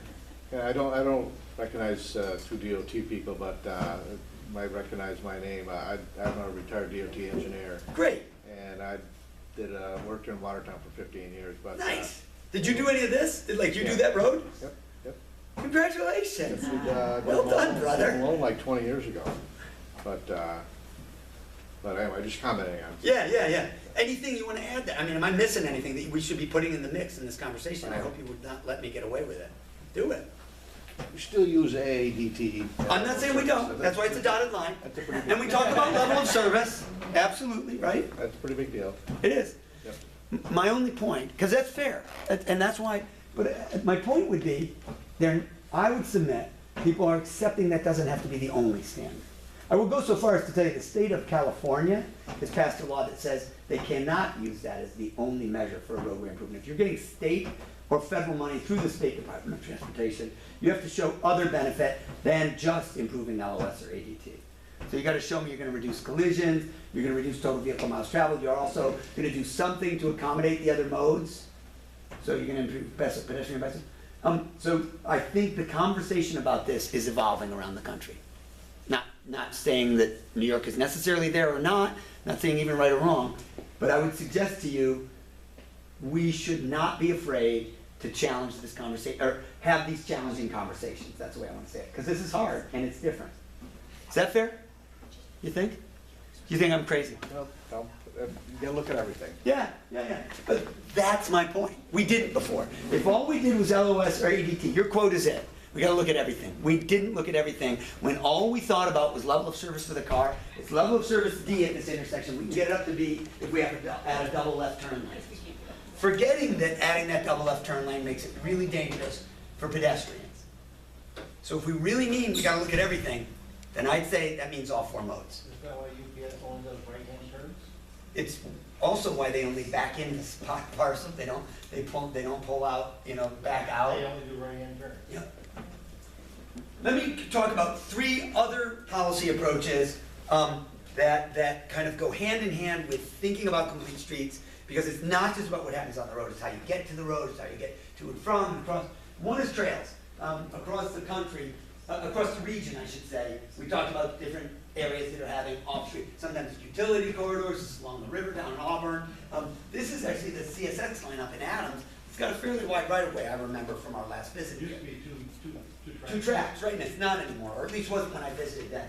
My only point is, you guys, we had a really interesting conversation in Adams about thinking about those north-south corridors, which are Route 11, the CSX corridor, and some people talked about another side corridor. So this was a pedestrian walking on 11, and we asked the question, could a side path like this be better than an attached shoulder from a standpoint of creating some amount of protection for a pedestrian? That came up out of the workshop. That's not Mark imposing that. You guys said that. This is just a picture of a similar treatment. This is an actual rail with trail. This trail is really close to the rail corridor. This is down in Massachusetts along the Blackstone Valley. It's a rail line that connects Worcester to Providence, basically. But there's an active pedestrian and bicycle trail, in this case separated by a chain link fence. There are portions where the right-of-way is wider and the trail is further away. When I was there last time in Adams, so here's sort of the village. Yeah. Adams Center up there, the school complex, school complex is there, I think, is that right? Yeah. Those are the schools, and then just up would be Adams Center. And you guys developed this idea when I was there. So I'm just parroting, I made this map based, you saw that possible development was gonna happen in here. I don't know if it has happened in there or not, but they talked about a cross-country trail that the kids could, in fact, do some running back here. Is this a golf course? Yes. Yep, and around the perimeter of the golf course, could you connect that as a trail to this housing subdivision? Then the second question was, could you put I think you guys called it the Sandy Creek Trail, yep, Sandy Creek, a trail along the backside here, because there was some publicly owned land there.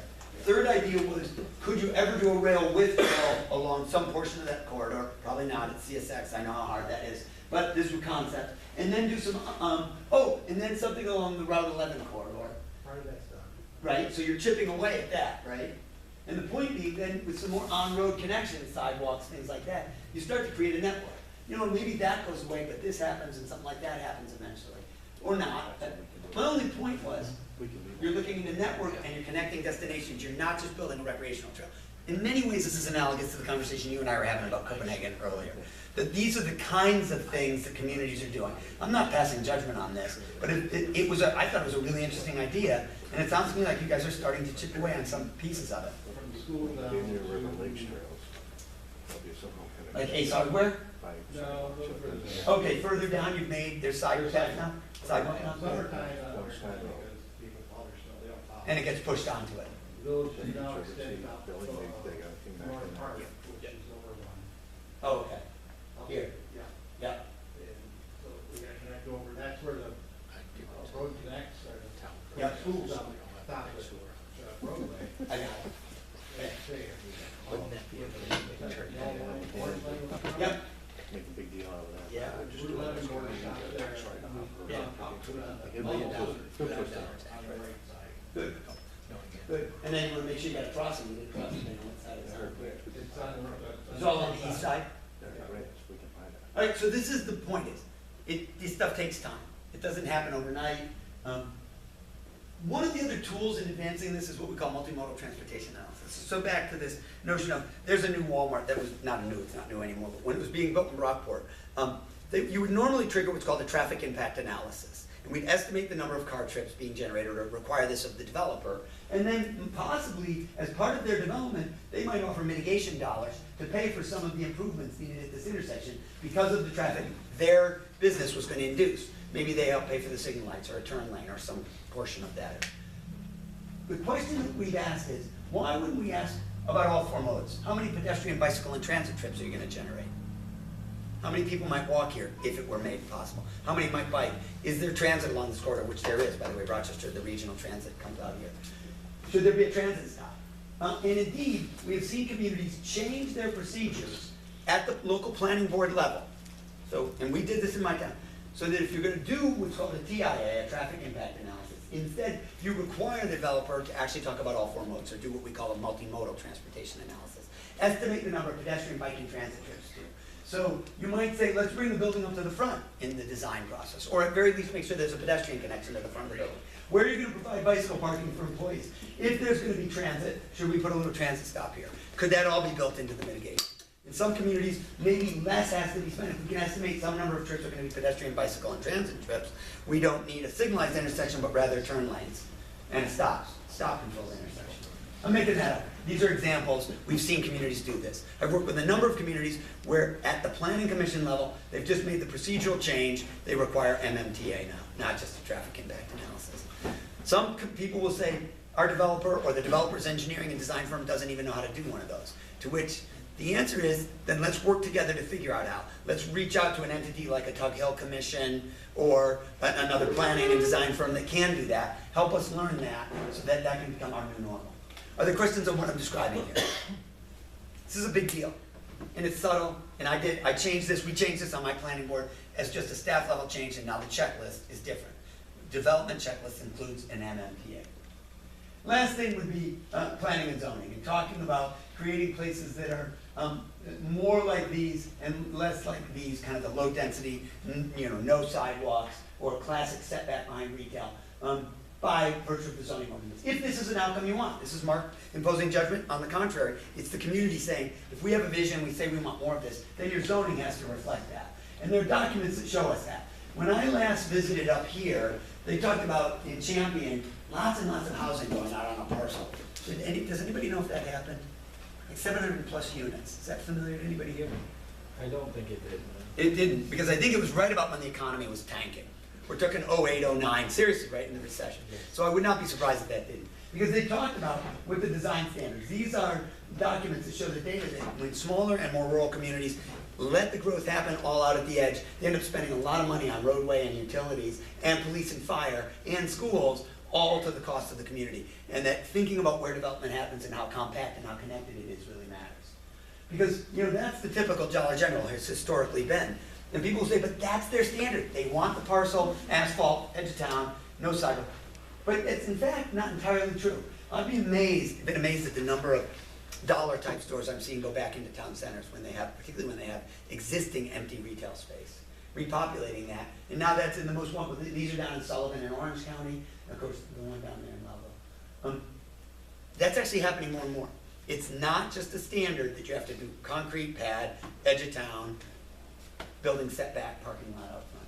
If they can get away with it, they'll always do it that way. Because But if your zoning says no, right. if your fastest path to a permit, my experience has now been, as a planning guy, they want the fastest path to a permit. Show me the way I can get my permit done at the lowest net cost over time. I'll be interested in talking to you. So that's why I was a pro-development guy. I was an anti. I just said, develop it a way we'll all be proud of. This is the diagonal parking in downtown Watertown. This is marked totally wacko. This will probably make your head spin in the back there. So do we like to drive behind diagonal parking? Do we like to bicycle behind it? No. We discourage bicycling behind it, actually, because the bike is very narrow, so the sight lines, you don't pick up the bicyclists till they're on your rear foot or hitting you. Plus, when I open the back doors to let kids out, which direction do they tend to go? Toward the street, the doors between them and the sidewalk. And when my mom goes to put something in the trunk, where's she standing? Which is where we do not want my 80-year-old mother. How could I fix all those but maintain the density of parking that the businesses want? Oh my God, what? Back in? So I'd have to change the angle of the stripes, wouldn't I? And I'd have to pull past and back in. Well, that's of course insane. And exactly what they did, that's not Adams, that's Auburn, New York, sorry, that's a typo. Auburn just changed it last year. And of course downtown Syracuse. But I like Auburn because Auburn is not some weirdo giant university town. It's a regular small community like any of yours, and they've done it, and it was going to be the apocalypse. There were residents that said, well, this will end the life of all the businesses downtown. Not happened. Turns out that that's not what happened at all. And now I would be happy to let somebody ride a bicycle here rather than not. And the data suggests you get less severe and costly collisions, the same thing, and more likely to get a fender bender. Because we'll have people say, Mark, this is crazy. We've got a lot of older drivers in our community. They are not going to be able to back into an empty space like that, into a parking space. To which I say, if I've got people that can't back into an empty parking space, they sure as blazes should not be backing out into an active travel lane, which is what you're making them do right here. Right? They're backing into an active travel lane with really bad sight lines. The real interesting thing is communities will sometimes sort of say, well, we want to try this, so I was working in Georgia, where the Georgia State DOT has changed their standard. If you do diagonal parking on a Georgia DOT street, road, it has to be back in diagonal. That's their requirement now. Interestingly enough, this town of Villarica was nervous about it. So there's the diagonal parking. They have a lot of logging trucks there. That's why I thought this was a relevant example, you know, kind of regionally. So what they did was they set up a temporary, put up those columns so we could get the picture. They actually just left police tape there, as you can see. They set a couple of vehicles out, including a squad car, and then they had an event. All day long, people could come try it. Local businesses, that's the mayor, he's the first one to do it, that's the chief of the police, he did second. Because we love giving out t-shirts and water bottles and health promotion, and health development was a part of it, everybody got a t-shirt. It said, I backed into downtown Villarica. They did it for a day, the local business owners, because t-shirts, we love t-shirts. Media came out, and they surveyed everybody afterwards. How hard was this? Was this harder or easier than parallel parking? What do you think the answer was? Much easier than parallel, right? Was this dramatically worse than pulling in and then backing into an empty lane? No, actually it wasn't, because backing out blind is pretty scary. So everybody acknowledged once they tried it that it felt different. Letting them try it non-permanently was a much better way to do it. They built community consensus, then they went ahead and made the change. I like that. It's not me imposing it on you, it's us trying it and seeing if it really works for us. I haven't found any reason from communities that have done this around the country that this is worse than conventional diagonal parking. I'm really trying to make the case we should be trying stuff. Let's start trying stuff. So this community, two communities that wanted to do more bicycle parking in their downtown, partnered with the local vocational school that had a great welding program. North Adams, Mass, the students designed both of these bike racks. NAMA, does everybody see that? North Adams, Mass? The bike rack. So the VOTEC students build them, city installs them, local businesses donate the money for the steel to get one of the bike racks. They make a donation to the school. This is the South Shore Vocational School built this one in Situate. My wife and I actually donated the money for the steel. One of the teams there are called the Situate Sharks. So they thought a shark would be a cool thing, because it's a coastal community, like people saying we're near the ocean. Does that look like a shark to you guys? Does everybody see that there are a couple of swimmers here trying to escape? We thought that was a nice touch on them. And I've literally heard kids say, we're going to go ride our bikes to the library because we want to park in the shark. So it's kind of cool. This is called a parklet. It's just essentially a wooden deck replacing one or two parking spaces to be a mini park in downtown Montpelier. This is one in Gloversville.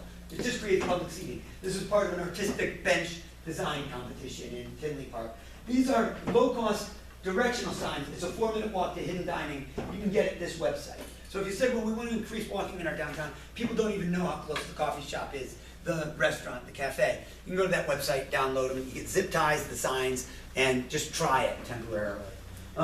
These are low-cost treatments. That's a low-cost curb extension with just vertical delineators and paint. Can be removed if it's not working, but it's not a bad way to test it before we get out jackhammers and start tearing up concrete or the cost associated with their width. That's a bike path on the side of a road where they had enough width, but they wanted to use paint and delineators to separate the trail. This is in Walcott, Vermont, a very small town. There's a retail cluster in the distance down here, some buildings. Here there's a town hall, post office. This is kind of a municipal parking area, but it's wide open. They said people will literally, it's a rural area. People are driving. I'm not saying the cars are going away, but when they come, they will literally park down at the retail cluster, then drive 300 yards up to go to the post office. rather than park once and walk between them. And I said, that's because it's a free fire zone. And they said, yeah, absolutely, you're afraid cars can pull in or out anywhere. I said, did you ever consider creating some kind of a walkway, just with some planters or curb stops or something? They literally sent me this picture 3 months after we did the walk audit, where they created some planters and curb stops to create a walkway across it. Then they said, now it's actually defined the parking. The parking's more efficient. We get more spaces in there because it's not all wide open. And that became a community garden. People adopted those and put in herbs and vegetables and stuff. And now they're looking at how could they do something more permanent. That literally cost hundreds of dollars. And I'm only making the point there are low-cost ways to try this stuff. In Billings, Montana, as part of their Walk to School program, they identified this crosswalk as an important possible crossing between a neighborhood and a school. Public Works says we don't have time, we don't have the money to dig it up and create. They tried, they said we'll put in some temporary curbing material, paint, you know, that's that rubberized stuff, paint and signs to try it and see, do people use it. Several years later, this road came up for repaving as part of their transportation improvement plan, Pauley Road. When they did, they actually made it a full, complete street. They added bike lanes, high visibility crosswalks, they dealt with drainage issues, and they put in the curb extensions for the crossings at that. I would argue this low-cost installation proved to them that there was pedestrian demand that they thought there would be, they estimated but were uncertain of. So they do the low-cost treatment to then validate that they want to do this when they're designed. By the way, the marginal, if I had gone to the engineer and said, what's this going to cost to put in curb extension right now? Hundreds of thousands of dollars, right? When it's done as part of the ongoing repaving project, that was a marginal cost built right into the project cost. They were going to do curbing, they were doing curbing gutter, they were doing a lot of stuff. Anyway. In Whitefish, Montana, we did a walk audit on that street. They identified this as an important route to school, and I said, this is a wide enough road that if you don't need parking on both sides, you could turn one side into a protected bike lane. It's a residential street with driveways. They didn't use a lot of the on-street parking. They said, we're not sure people may be ticked if we take away parking on one lane. We're not sure it's going to work. I said, would you consider trying it as part of a temporary exercise? So as part of Walk and Bike to School Week, which is, there's one every fall, October, and then one in May, they did this. They created a temporary, what they call a pop-up protected bike lanes. This with chalk paint and the cones. One of the problems they said was, we're not sure the culture here. Parents are just not going to be supportive of kids riding and biking to school. We just don't think it's going to happen. So, but they decided to do the trial, and they proceeded to fill the schoolyard with bikes. Literally blew their mind how many parents were comfortable letting kids ride once there was a safe facility created. So they've gone ahead and started installing bike lanes, including dedicated and separated bike trail around the campus, and they're going to do more. This was during the fires back in 2017. You remember when the fires were really bad out there? So I was out visiting, and the haze was horrible. So it opened the door to them thinking differently about designing roadways.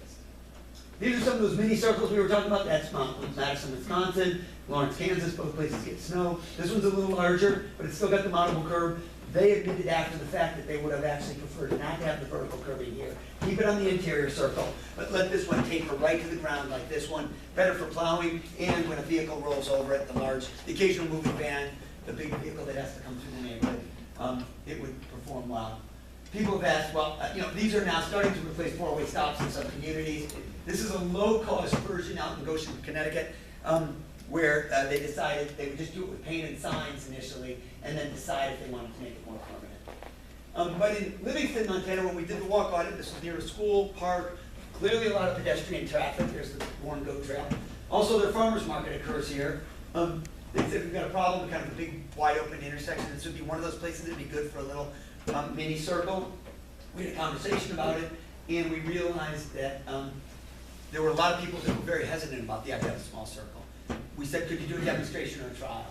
And so they chose to, and they made it out of a very low cost, somewhat expendable material, and they could even adjust the size of the circle. It was just a way to test the water, to let people, and by the way, the farm trucks that were coming in for the farmer's market could navigate around that, and they could test it. And no big deal, if somebody clipped it, it was a hay bale. I'm not saying any of these are panacea. What I'm saying is, I think there's a lot more creativity in design and a willingness to try stuff in non-threatening, low-cost ways to learn more about what might work better for non-traditional designs. They also, by the way, as you can see, created a painted curb extension here and even a pathway there. In Billings, Montana, by the way, you'll notice a number of Montana examples because their State Department of Health is working with their State Department of Transportation to actually codify this kind of work, all right, to do more of this across the state. They have a group, the Western Transportation Institute, created a trailer with all these materials for doing temporary pop-ups. So this is just in a parking lot. showing how you might create a curb extension. They put some tires together to make vertical markers. This is a temporary curb ramp, and that trailer carries all that material. Oh, hay bale riprap here. That's that net, tubular netting with hay stuff in it. That trailer is loanable to communities, and I can't help but think that if I knew of a regional planning organization here, I can't think of one, that has some responsibility to work with communities from around the region, they might think about creating one of these as a kind of a loaner. That's what this is, it's a loaner. And the community can say, we'd like to try a couple of curb extensions, or we're doing a walk to school day event, we want to try a little protected bike lane. You borrow the trailer and set it up. So again, if anybody has any ideas about a regional entity that has planning responsibility, that's a great guide. This guide to Slow Your Street, a guide to pop-up traffic calming that shows you different methods, very colorful. It's a nice guide available from the organization that's called TrailNet up in St. Louis. Again, you can have these slides with all these links and so on. So, my closing point. We think design matters a lot, and I think we're taking a far more creative approach. An interdisciplinary team, that small compact team at the community level, can make a huge difference. It doesn't have to be big, but it's got to be interdisciplinary. I want engineer, planner, economic development, health, residents, the voices of the many and the various expertise. All of those possibilities, not just complete streets, but these others that go with that. I think we have to try things, and I don't accept the argument that money is the reason we can't do it, because we can certainly start some of these low-cost demonstrations and trials. I'm not saying tomorrow you can go spend $300,000 on a roadway redesign, but I'm saying we can try some of this more modest. This is Weslaco, Texas, where the kids, as part of a wellness initiative, recommended a high visibility crosswalk in front of the school. Public Works Department, as opposed to taking the standard response, which we would say, well, that's not in the MUTCD, Manual on Uniform Traffic Control Devices, so therefore we can't do your silly idea with panther paws. They're the panthers. They said, we'd like to work with you on that. So what we want to do is repaint what MUTCD would require, high visibility, retroreflective paint to define the crosswalk. But we'd be happy to work with you on putting in some panther paws. In fact, they mixed the paint, they created the stencils, and let the kids do the painting. And these are a bunch of the kids from the Community Wellness Group, Public Works Department, and Police Department that help control traffic. The most important outcome of this project is not the high visibility crosswalk. I mean, I'm glad it's there, it's nice, I hope it makes it safer to cross near the, it's right outside the high school. What's the big benefit of this as far as I see it? This is not a rhetorical question. Who can tell me what I see as the huge benefit of that project? Yeah, you engage the next generation. Right. We got a generation of kids who think our voices matter. And by the way, I don't see government or the Public Works Department as the evil empire that's not. They're our friends and our colleagues and our partners, and they work together, and these guys are totally cool, and we want to help them do a good job, and they want to help us be safe. It was really cool to build a relationship between the kids and school administration, Public Works, and the police department. Oh, and city council that blessed all of this. It has changed the tenor of the conversations in this community. And it doesn't mean that every time somebody asks for a crosswalk, Public Works says, okay, we'll paint it. It means the tenor of the conversation is so different now. So that when they have to say no, everybody says, okay, they're saying no for a reason. We respect that. Because when they can, they also want to work with us. So I want to make that sort of case, that that's how we want to move forward. And by the way, my last point is this. I am a raving froth at the mouth lunatic. Not for any of you who seem like perfectly nice people, but I don't really care. You can walk or not, ride your bike or not. You're adults. Do what you want. We're raising the first generation that's going to have statistically shorter life expectancies than their parents. In fact, the CDC just last week published that data. Did you guys hear that on the news? They said life expectancy is going down. They talk about the opioid epidemic being sort of a recent change, but if you listen to the stories, if you go to the CDC's website and read the data, do you know what's driving it? Cardiovascular disease, type 2 diabetes, the diseases of sedentary lifestyle. It's not Ebola, it's not avian flu, it's not HIV. Hey, can I make a comment? Because I have three boys, 14 and twins that are 12. My boys are free range boys. I don't, Good for you. you know, they're, ever since they were little, outside. But how many parents walk up to you and you're not out there watching, hovering over your children? Like you're being a bad parent? Yes. Yeah. There have been actually some national stories about parents that have had DSS called on them. Do you know what's happened as a result? There's been some pushback on that. There's this whole free range kids movement. I think I had the website up there. In Utah, They passed a free-range parenting law that specifically says parents can't be harassed for letting kids walk to school or the park. As long as they train them properly to do so, you can't harass a parent for encouraging your kid to be skilled to navigate the world. They were at a playground or what, you know, whatever. I mean, we have like a huge side yard and with a little like ditch that the kids just loved. Of course you do. A ditch is like kid heaven. Yeah, right, exactly. You know, especially if it's got water in it. You know, There's nothing better. And it's not like you're that far away. I mean, I'm in the kitchen, I'm doing, you know, I'm watching, I'm hearing, I'm listening. But I really wish there was some way to inform people, to parents just let their kids learn. Yeah. Because they learn best when you're not hovering. Right.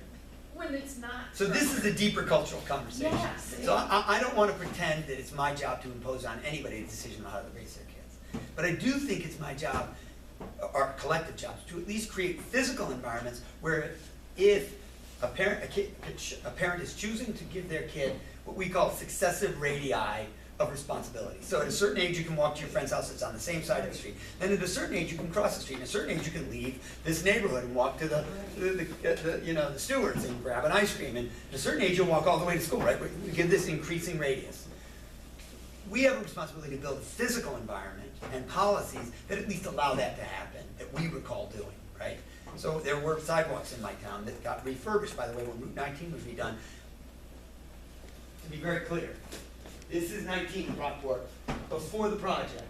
These sidewalks have been now, by virtue of the project, the road didn't get widened, they didn't lose these mature trees. DOT worked closely with the town, because these were really important. They did, however, improve these sidewalks. That's the sidewalk I walked to school on, that's my son, many years ago, he's the one who's 23 now, riding his bike on the sidewalk I walked to school on, that is now a wonderful, up-to-grade sidewalk, thanks to New York DOT. When they redid 19, they also improved those sidewalks, right, to full 5-foot width. That's the Erie Canal Towpath Trail. That was a dirt path that my high school cross-country team ran and trained on. Literally, it was the dirt towpath then. It's now a beautiful, 400-mile trail across the state that has been an economic engine to a lot of the communities. I know that's a long time scale. We're talking 20, 30 years, right? But we can do it, and we are. And there are good people doing really good work to help this stuff happen, like the example with Watertown and plenty of others. Can I ask you a question about the picture on the right? Mm-hmm. Say that street is up for reconstruction and a new sidewalk is going in, and you want to go from 4 to 5. Yeah. Now say a half dozen of those mature street trees are not in the middle of the margin, they're right too up close. against the sidewalk. So they lost them. They did exactly that. Well, my question was going to be, would you A, lose the trees to widen the sidewalk, Yeah. B, put another 4-foot sidewalk in, or C, use eminent domain to take 1 foot from the neighboring Before land? eminent domain, there's a C choice. C will be D. Okay. Okay. D is eminent domain. C is reach out to landowners and say, we all value these important trees. Would you be willing just to grant a perpetual easement or something so that we can have the sidewalk have some curvature here to keep that tree? Do you value that tree enough that you would be okay with us coming out of the right of way? And I've worked in communities where they've done that. So that's C, actually. And in many communities, that'll be happening. So the property owners, the 3 owners of the properties where those 3 mature trees are will say, yeah, these trees are really valuable to us. We'd like to work with you on that. Let's swing them in, leave the root ball intact, or the root structure intact, bring it in. We're happy to grant that easement to not have to take the tree down. Or others will say, actually, that tree is got all sorts of troubles. Let's have an arborist look at it. Turns out it's due to come down. We're going to take it down. So you have a thoughtful conversation about that. So it was really good. And indeed, the right question is to have those multiple choice answers that depend on the context. We're right back to context design. Maybe it's a mature tree that's ready to go. And then, by the way, let's have a replacement plan. What are we planting in place with? What's the right species, given the width of the planting lawn, so the roots don't, give us trouble and lift this sidewalk just 5 years from now? How do we do all that? There's really thoughtful design, and most teams have LAs on the team now, so you're making good decisions based not just on engineering design. I know a 5-foot sidewalk's better than 4, but also landscape design, safety, And you all have of to that. think about the construction impact as well. Yep. Even if it's a beautiful, mature tree, and you know. And are we going to kill it during the process? 2/3 of the roots. Right. Then, a wise landscape architect is gonna say, you have to remove the tree. Yeah, let's instead set up a scenario where the next tree has a great, successful life here, the one we're going to replace it with. So there's a good question. It's a really relevant question. Excellent. DEC will also come in, New York State DEC, I believe, will come in and help you do an audit of your trees. Okay, a tree audit, cool. Yeah. That's cool. Now, I have heard of some extreme construction techniques where if you wanna save the tree, Yeah. they can like manually dig around and then protect. the So we have to tree. think then about cost Around- too, Yeah, right? There's a exactly. reality check there, What's like, the value and Right. is it worth that expense? Right. But these are all kinds of conversations that are much easier to have. So I'm back to my, in fact, what we're gonna do next is go for our walk now. And I would argue, opening that conversation in a non-confrontational, but rather a constructive and collective way is a much easier way to those discussions versus me saying, so I'm the designer, or I'm the engineer, or I'm the landscape architect, I wanna tell you what the answer is, I'm gonna pose it on you, and this is what we're gonna do. Not nearly as effective, in my experience. All right, everybody, you guys are way due for a break, but thank you, because this was a good, thoughtful discussion. Can I ask a quick question, Mark? Please. What are your thoughts on the crosswalks that we see in cities that give the right of way to the pedestrian, that have the sign that says Yield to pedestrian and crosswalk? Some places, some crosswalks have those, some don't. Yeah. And I've always thought that inconsistency leads to dangerous situations where you don't, sometimes you have to stop and yield, sometimes you don't, depending on what So the part of the state country law you're in. is standard around that, right? You know, the driver behavior is dictated by the state law. The signage is the difference. What you're talking about is, do I have that little, like, for example, the low sign that says, like the one I showed you from Yep. Brockport, Yeah. you know, state law stop for pedestrian within crosswalk, right? So they use those, I'm seeing these be used more, not always, by the way, in the center line. If you remember the picture from Brockport, they did it on the curb extension. They decided, because the other problem is, you put it out in the middle, then it's a plowing pain. It's a pain for the plow driver, so it's right out in the middle of the road. But if you're building a curb extension anyway, indeed, it increases the visibility of that edge. I now, as a plow driver, oh yeah, I see the sign there, that's defining the edge of the curb extension. So I think that's a really good installation for that. That's as opposed to like the, you know, the pedestrian crosswalk sign, or the other one, the diamond sign with the pedestrian symbol and the arrow. So I think that my experience is engineers and public works are trying to get consistent about that. And if you see inconsistency, it's because there's stuff that was done 25 years ago, stuff that was done 15, and then the stuff that's being done most contemporaneously. And that's where that inconsistency comes from. But I think one of our jobs is to make clear that the state law is not inconsistent. There's a pedestrian in the crosswalk, the driver's obliged, they're obligated to stop. Actually, the law is To yield, they do say. And does your sign then have a yield on it or a stop there? Does the New York State sign, we can look back at that one, I'll look at that slide. Then we can look, because that was fairly recent, those are recent enough signs, so. I think it should be Yeah. It seems like it'd be a great public information. Yeah, so the P program, There should remember be the a 3 public Ps? information that- Yeah, we should be doing programmatic education and encouragement, not just to drivers, to pedestrians and bicyclists too, so everybody knows what the rules are. Totally. And All it's right. much harder to enforce yield than. Yeah. Let's take a bathroom break, and then let's suit up, jackets and so on. Who's planning to walk? Is everybody planning to go for the walk? So I don't know how long, we'll see how cold it is, we'll judge accordingly. So be ready to go in about 10 minutes. So the network gives us a good score. What's my third element? The details of site design. Building at the street trees, awnings, benches, right? Lots of those details are there. Does anybody know, are there bike racks in downtown Carthage? And then last, safety and access for all. Imperfect from an accessibility standpoint. In fact, one of the classic challenges for the visually impaired, I know this is seating in front of a restaurant, I don't know if it's still this way right now, but when you create that sort of seating, if I'm walking with a cane, if I'm visually impaired, I run into that, now I have to navigate it around it. In many communities, they've gone to another standard, where in fact, if they have seating, they have what we call cafe-style seating. So you've got the building front, the restaurant, and the seating is out here in the furnishing zone, and that's a through walking zone. It means the waitresses and waiters have to move back and forth, but it means that the pedestrians have an unimpeded route there. Has anybody seen that style of seating in, you know where you'll see it? Is in Plattsburgh. Plattsburgh's absolutely done it as their standard. And they have some of those, what we call parklets, where they've actually taken away a parking space and done seating right out onto the street, onto a wooden deck, but it all happens separate from there. You have an unimpeded walkway, so a visually impaired pedestrian is walking straight down the sidewalk. Did everybody get that? Okay, so I wanted to just finish our little scoring exercise. That's the virtual leg of our walk on it. It was a little too cold and a little too far to go, but I wanted you to think of the range of scores you had from 0s and 1s and 2s, you know, when we were on the section of 26 here, to as high as 7s and 8s as we were moving through the residential district or that retail. Okay, so, I'm gonna ask if you do a little exercise at these tables, table work. Tom just said he hates table work, sorry. Group work. Troop work, 10-minute exercise. I would like one person to take out a piece of paper and create this grid, where down the side it says program, project, and policy, and then you make 2 columns. The left column is sort of lower cost, shorter term, the kind of, some of the things I showed the pictures of, stuff that can be done with paint and planters and things like that. Or a program that would be easy to launch, you know. That one day, remember the school that did for a week, they did the temporary bike lane.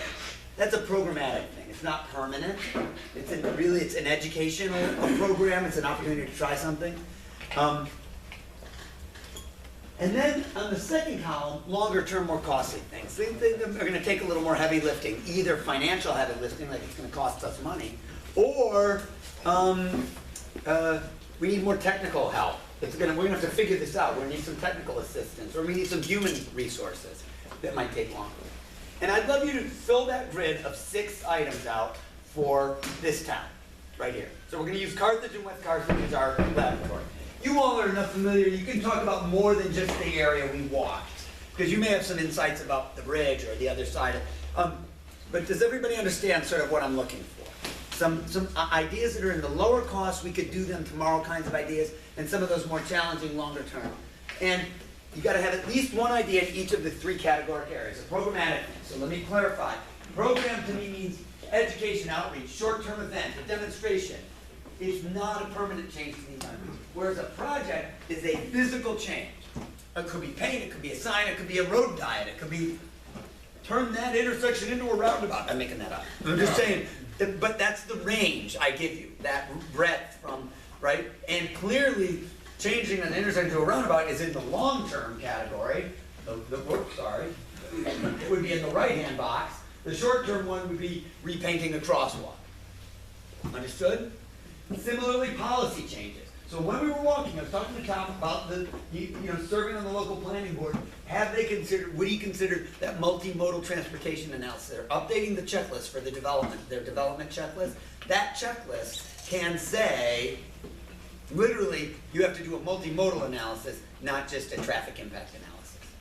Right? Traffic just counts cars. Multimodal says you have to estimate pedestrian, bike, and even transit trips if you have transit. Does everybody understand what you're doing? I'm literally giving you 15 minutes. This is not a half-hour exercise. This is not a 45-minute. Quickly try to fill in the 6th grid. Can I ask one of the 2 people from DOT, and I don't mind, just to spread you up, join this table, just to spread the wealth, because you're good enough to have both come, and I appreciate it a lot. So, and then we have a former DOT guy, this guy, so we have at least some sense of people who've worked at that state level, their sensibility at each table. So, I don't mean to put you on the spot, but bring that sensibility. And there you go. Is everybody good with what we're going to try to do? So we're using the laboratory we just used. I know it's not your town for all of you. Some of you are from here, but you're familiar enough that we had our walk. Go for it. You guys are already filling in their box. Get at it. I'm going to put that back up to remind you of my 6 things. Here to Prescott and here all the way to the high school. Because, well, if we're going to encourage people to walk or everybody, half a mile from one place. So it's always flabbergasting to me that we could be short-term. There were kids walking from the high school back in the country as you guys go on 27th. On the other sidewalk. You do the problem really quick, but. No, I think you're just on the high school side, but sidewalks are already in existence from Champion Street up to there. So it's literally a half a mile. So I would say that you also need A long-term project. municipal wide policies to extend sidewalks. I'm not sure where you are. So I didn't see a natural bump out. Yeah, that's true. You don't see anywhere near the traffic you would like. Here would be. what are some of the other means that you guys use?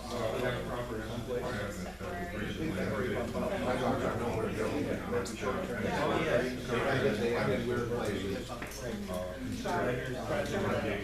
There's a lot of the crossings from one side to the other. And then like over here, they have sidewalk on one side, but not on the other.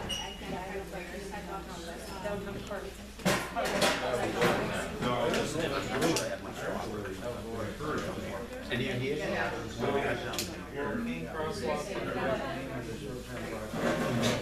Specifically, where were you thinking about that?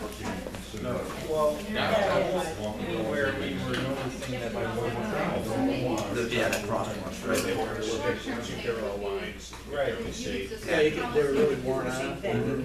Like if I walk right outside, Now right it's not all. over there. And they just out of Oh, yeah.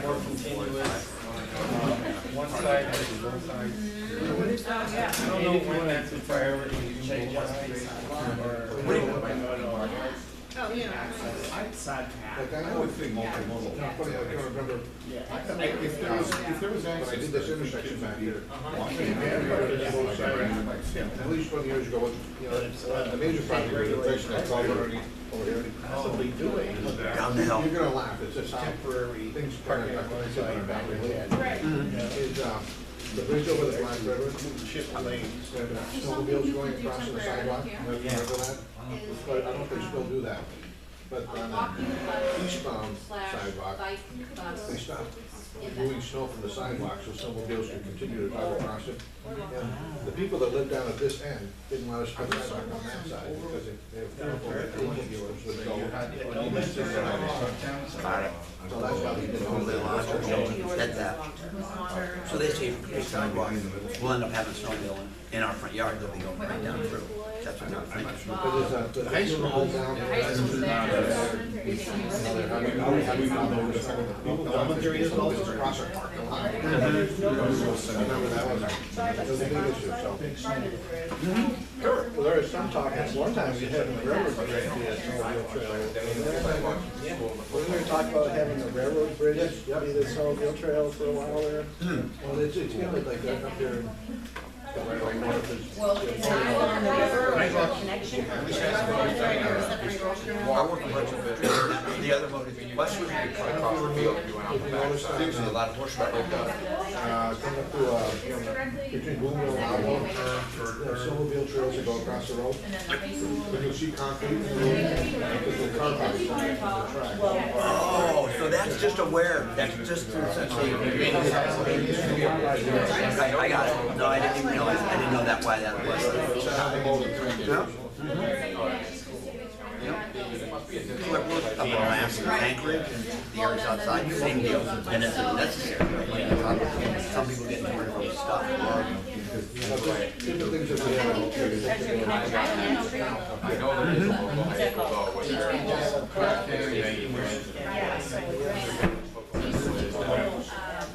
Program idea, yep. It'd be interesting to think about who might be like the entities that would do that. Would that be?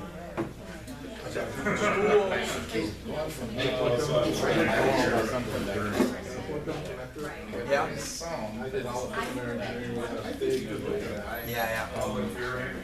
Yeah, get the communities involved, right? Fort Drum. Yeah. Fort Drum's wide. They used to, I think we could do a certain emphasis, right? Because I do see a lot of those are just around their phone, not looking when there's plenty of.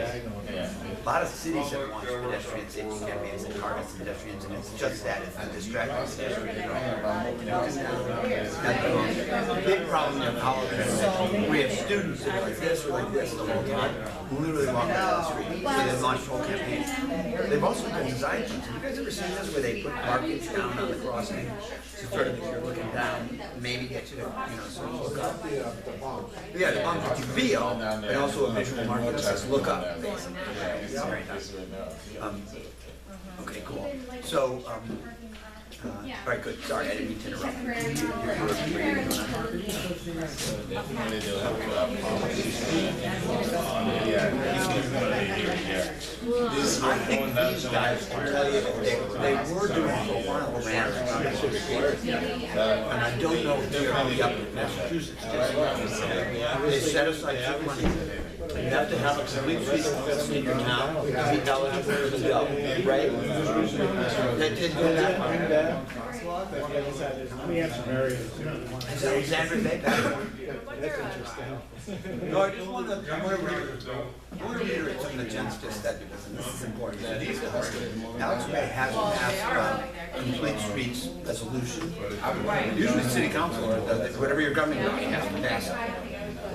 But what it does, what it does is it makes you eligible for some of the state complete streets money that only goes, and Massachusetts did one too. We found it really effective. A lot of cities think about it. So if you're going for a project, it's got to be a complete streets project. It's got to meet the criteria that you're thinking about: pedestrian, bicycle, and car, and snowmobile. If that were appropriate, you know, if the project were to be eligible for money after passing. I don't know if Carthage and West Carthage have passed one, so let's put that in the policy column. In the short term, you just passing the resolution, sometimes not that hard to get council to vote on. Was it harder to go for Alex Bay? Pretty straightforward. 2 months, we looked at the paperwork the first time, and then there was some things that were. They updated some language, some programs. Right. We want to buy some electronic things on that, for some. Feedback signs. Given all those things would help. Right. Very good. That's a great example. No match required, is that the way they do it? Yeah, but no match, there's not a 10 or 20. Definitely do that. Put that in. Excellent. Thanks for that. I was unaware that New York had re-upped that money. Some of the states failed on it. They did it for a year or two. When you get on the DOT's website, they have a community throughout the state. Oh, no, that's 26. Sadly, it's not a lot of money. It's funny, you know who has over in, is it Elizabeth? Essex. Is that Essex County on the east side of Elizabeth County? Oh, yeah, right. They were gonna do it. They were doing it last time. They were trying to move down this path for the same reason. That's where you work? Okay. Got it.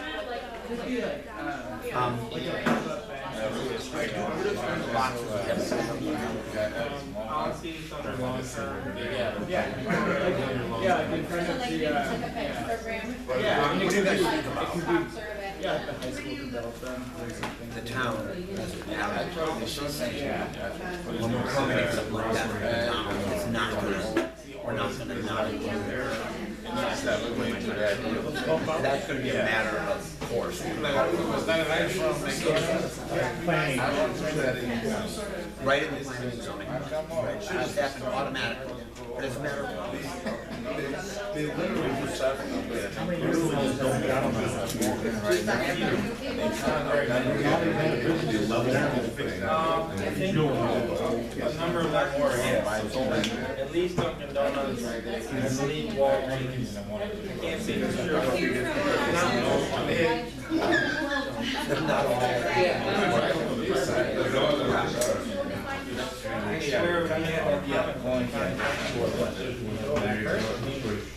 But I really, you don't always get feedback from what the rationalization is.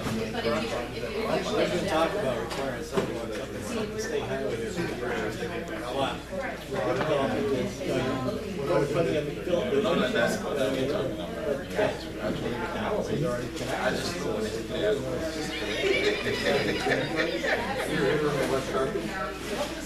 We haven't assisted them in a long time. These were the county.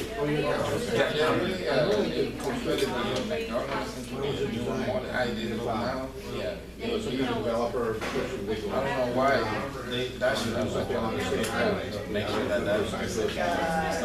Like me. Right, and then, you know, and then. I think we did. I've been monitoring for a long time. I did that's why I think we're monitoring. I'm kind of surprised that it's such a good fresh. I'm just gonna check in on the other. See where you're at. You've got something in every column. Yeah. How are you guys doing? Something every block? Years ago. There's one idea in every block. Sidewalks.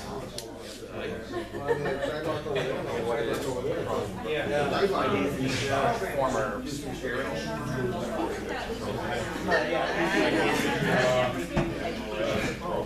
And the zoning laws are written.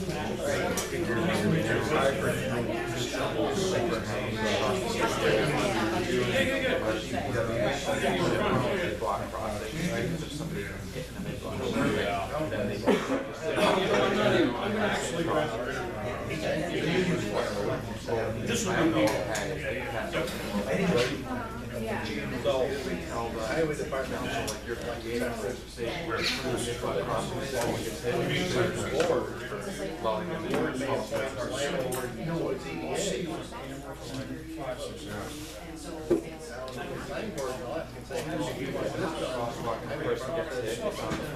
they're responsible for jaywalking. Once you put the crosswalk there, the city invited you out. You likened it to putting a bird feeder in front yard against cats. Fighting the birds there, you know, it's dangerous. I'm not saying I disagree with that. It's so good. What's it supposed to be like?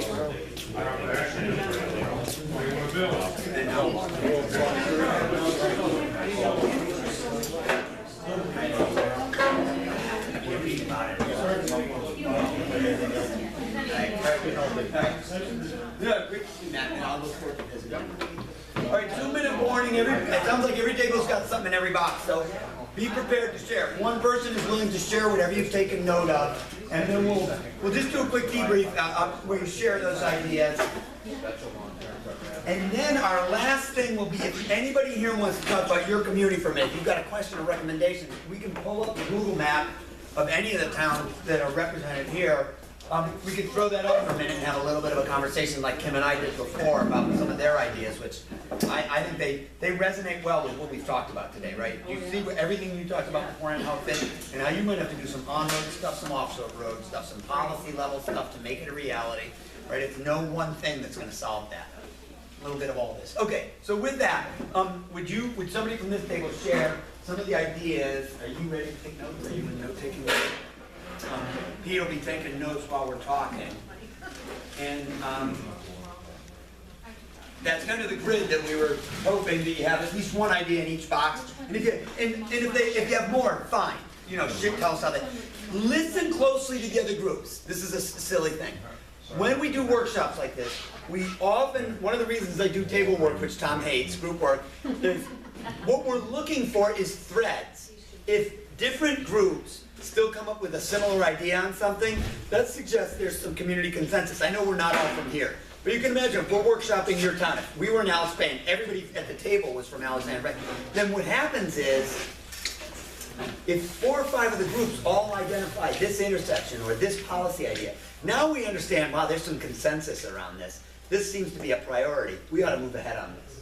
Does everybody understand? So that's why I want you each listening to the other groups, adding to and or build on each other's ideas. Is everybody cool with that? Okay, if you would. Okay, so for short-term, low-cost programs, something like parking day. And what do you think what's the idea of that? That's basically it's like a day-long event where people can go to a parking space to kind of highlight in the community what you can do in just that little space that's designated for a car.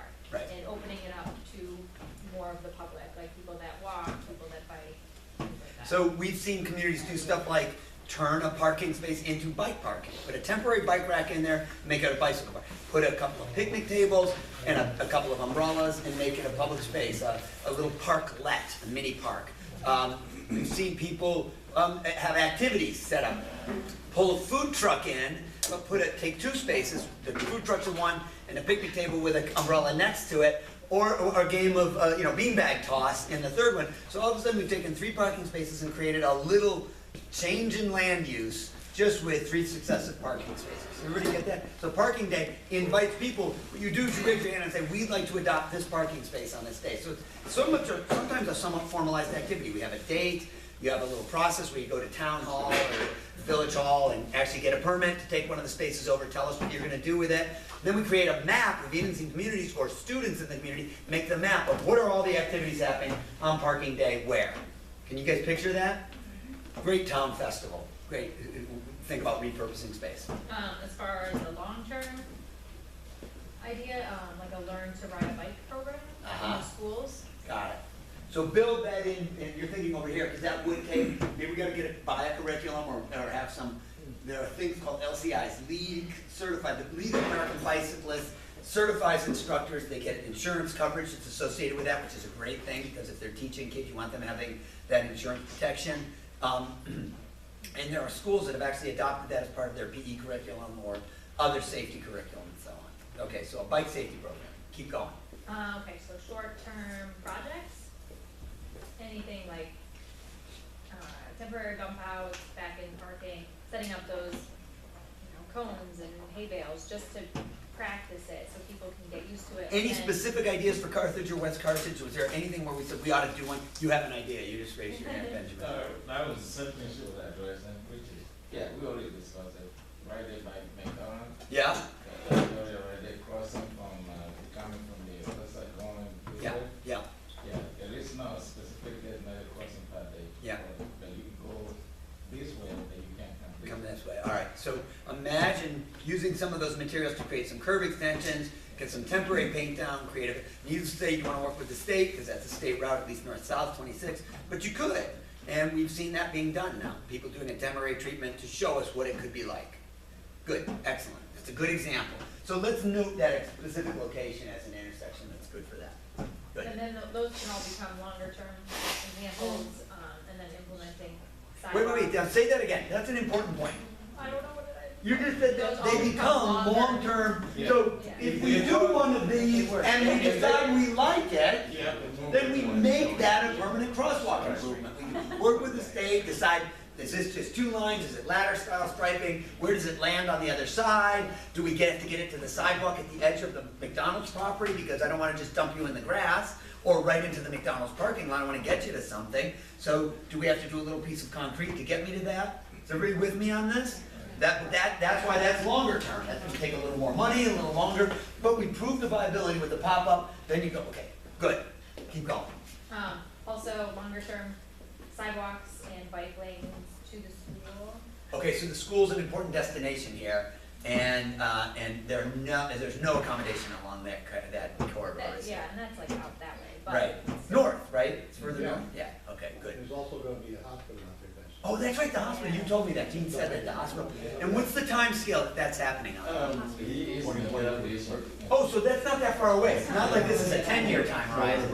So how far from the school? Wow. Right next to Meadowbrook. Is it across the street? Yeah. So honestly, you can break your leg and walk your side. There you go. Walk to school and then take it back. So this is really important, because if there's that much activity happening out there, it's worth the infrastructure investment to make the connections, including the safe crossings, all now. So here's an important point. As the site assessment is being done for this, this is a classic example where you want it to be that multimodal transportation analysis. You don't want to just be estimating how many cars are coming, where the ambulance entrance is. Of course you do all that. You think about level of service like Mike and I were talking about before. But you also ask how many potential pedestrians, could people who work here be coming from, did you say there's some low-income housing up that way? You know, are there people who could be working in, you know, they may not be doctors, but there'll be people who might well be living here working in staff. We're gonna make those connections, whether it's across and or along the corridor. Is everybody good with this? That's a really good example of a concrete opportunity. Given the amount of infrastructure that's gonna be getting done, the marginal cost of doing that stuff when the other work is happening is so much less than going back to the McDonald's later and saying, can we add the sidewalk? Right? Don't miss the window. Good. So that's kind of in the short term, doing the planning work is the left column, I would argue, and then making sure the policy demands all of that analysis. What else did you have down there at the bottom? Are we on the bottom category now? Well, she wants Well, to back jump up back. on. Go. On the top, Yeah. under short-term, low-cost programs, maybe having some type of education for the local planning boards and the county staff regarding the 239M review process. Because when we do review these site plans, we do make all these suggestions. suggestions. As county planning. Yes, suggestions. But you have no regulatory power. Right. And then we are surprised 3 years later what's actually Okay. not built in the field. So what would improve that? Maybe education with these planning boards? Engage with the communities. I think more than just generic education, place-based. So in other words, working with a community around a project like this one we just talked about, so that we actually can see it on the ground. What we mean when we, Mark can wave his arms, blah, blah, blah, blah, multimodal transportation analysis. Now come with me, help me look at a site and say, how many pedestrian and bicycle trips could really be generated realistically by this school? Well, how many kids live within a walking distance? Because that's how you do an analysis, like how many live within biking distance? How many of those could be bike and pedestrian trips? How do we put a real number, a realistic number against that? So that's a good example. That's a good idea. I like that. And I would argue, do that education and even use a model project to help them through that. Good. Thank you for that. I like it. Oh, yes. I work in schools, St. Lawrence County projects, and I know they all have transportation policies, and within a certain distance, depending on the grade what's the level. walk zone, the no Right, busing, like, right? you know, within 3/4 of a mile, high school students are not bused, so, you know, trying to make accommodations for walking. Right. In elementary, it's a little further out. Right. Or vice versa. Closer in, right. The high school kids are expected to come from a greater distance. And ensuring that that zone is Absolutely, walkable. right. That's So exactly what we're doing. completely arbitrary to say you're in the walk zone if you're on a state route, high volume traffic, high speeds, and no actual facility. I know you're within a mile and a half of the school, that's within the zone, but would any rational parent let their kid walk there if they can avoid it? And some may can't. I want to play a little devil's advocate because in Copenhagen we have this problem. Our kids in the village are lost because no one consistently takes care of the sidewalks. So we have kids walking out in the streets all the time. Because you got snow And especially when you go, what we call High Street where the big bridge is. Yep. That is, you know, kids on that side of the village, there's really no. So we all got the picture, I've got it. Right, okay. Let's, as a room, workshop with another solution than just busing all those kids might have been. Because that busing costs something. Yeah. It's on the order of 50 to 70 grand a year, that's what a bus is. How much would it cost to plow? What if I took the same 50 grand a year and used that as the seed for a snow improvement? You know, we have business improvement districts, you'll declare a district, everybody in that district will put money in, and then what we get out of that is benches and banners and lights and blah, blah, blah. Those are business improvement districts, downtowns do this all the time. I've worked with many cold weather communities, including Battle Lake, Michigan, where they created a snow clearing district, SCD they called it, and all the businesses and property owners in that district all throw a little bit in to get collective snow clearing done.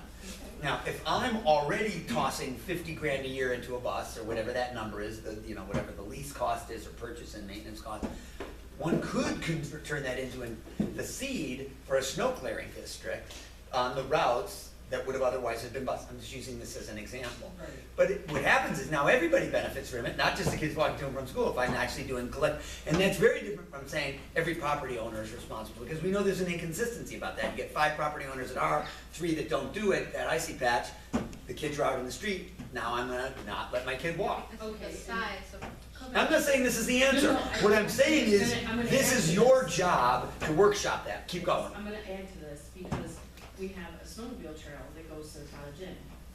Oh, And cutting it across the uses- river. And it uses that one section that is pedestrian all summer long, 3 seasons. Okay?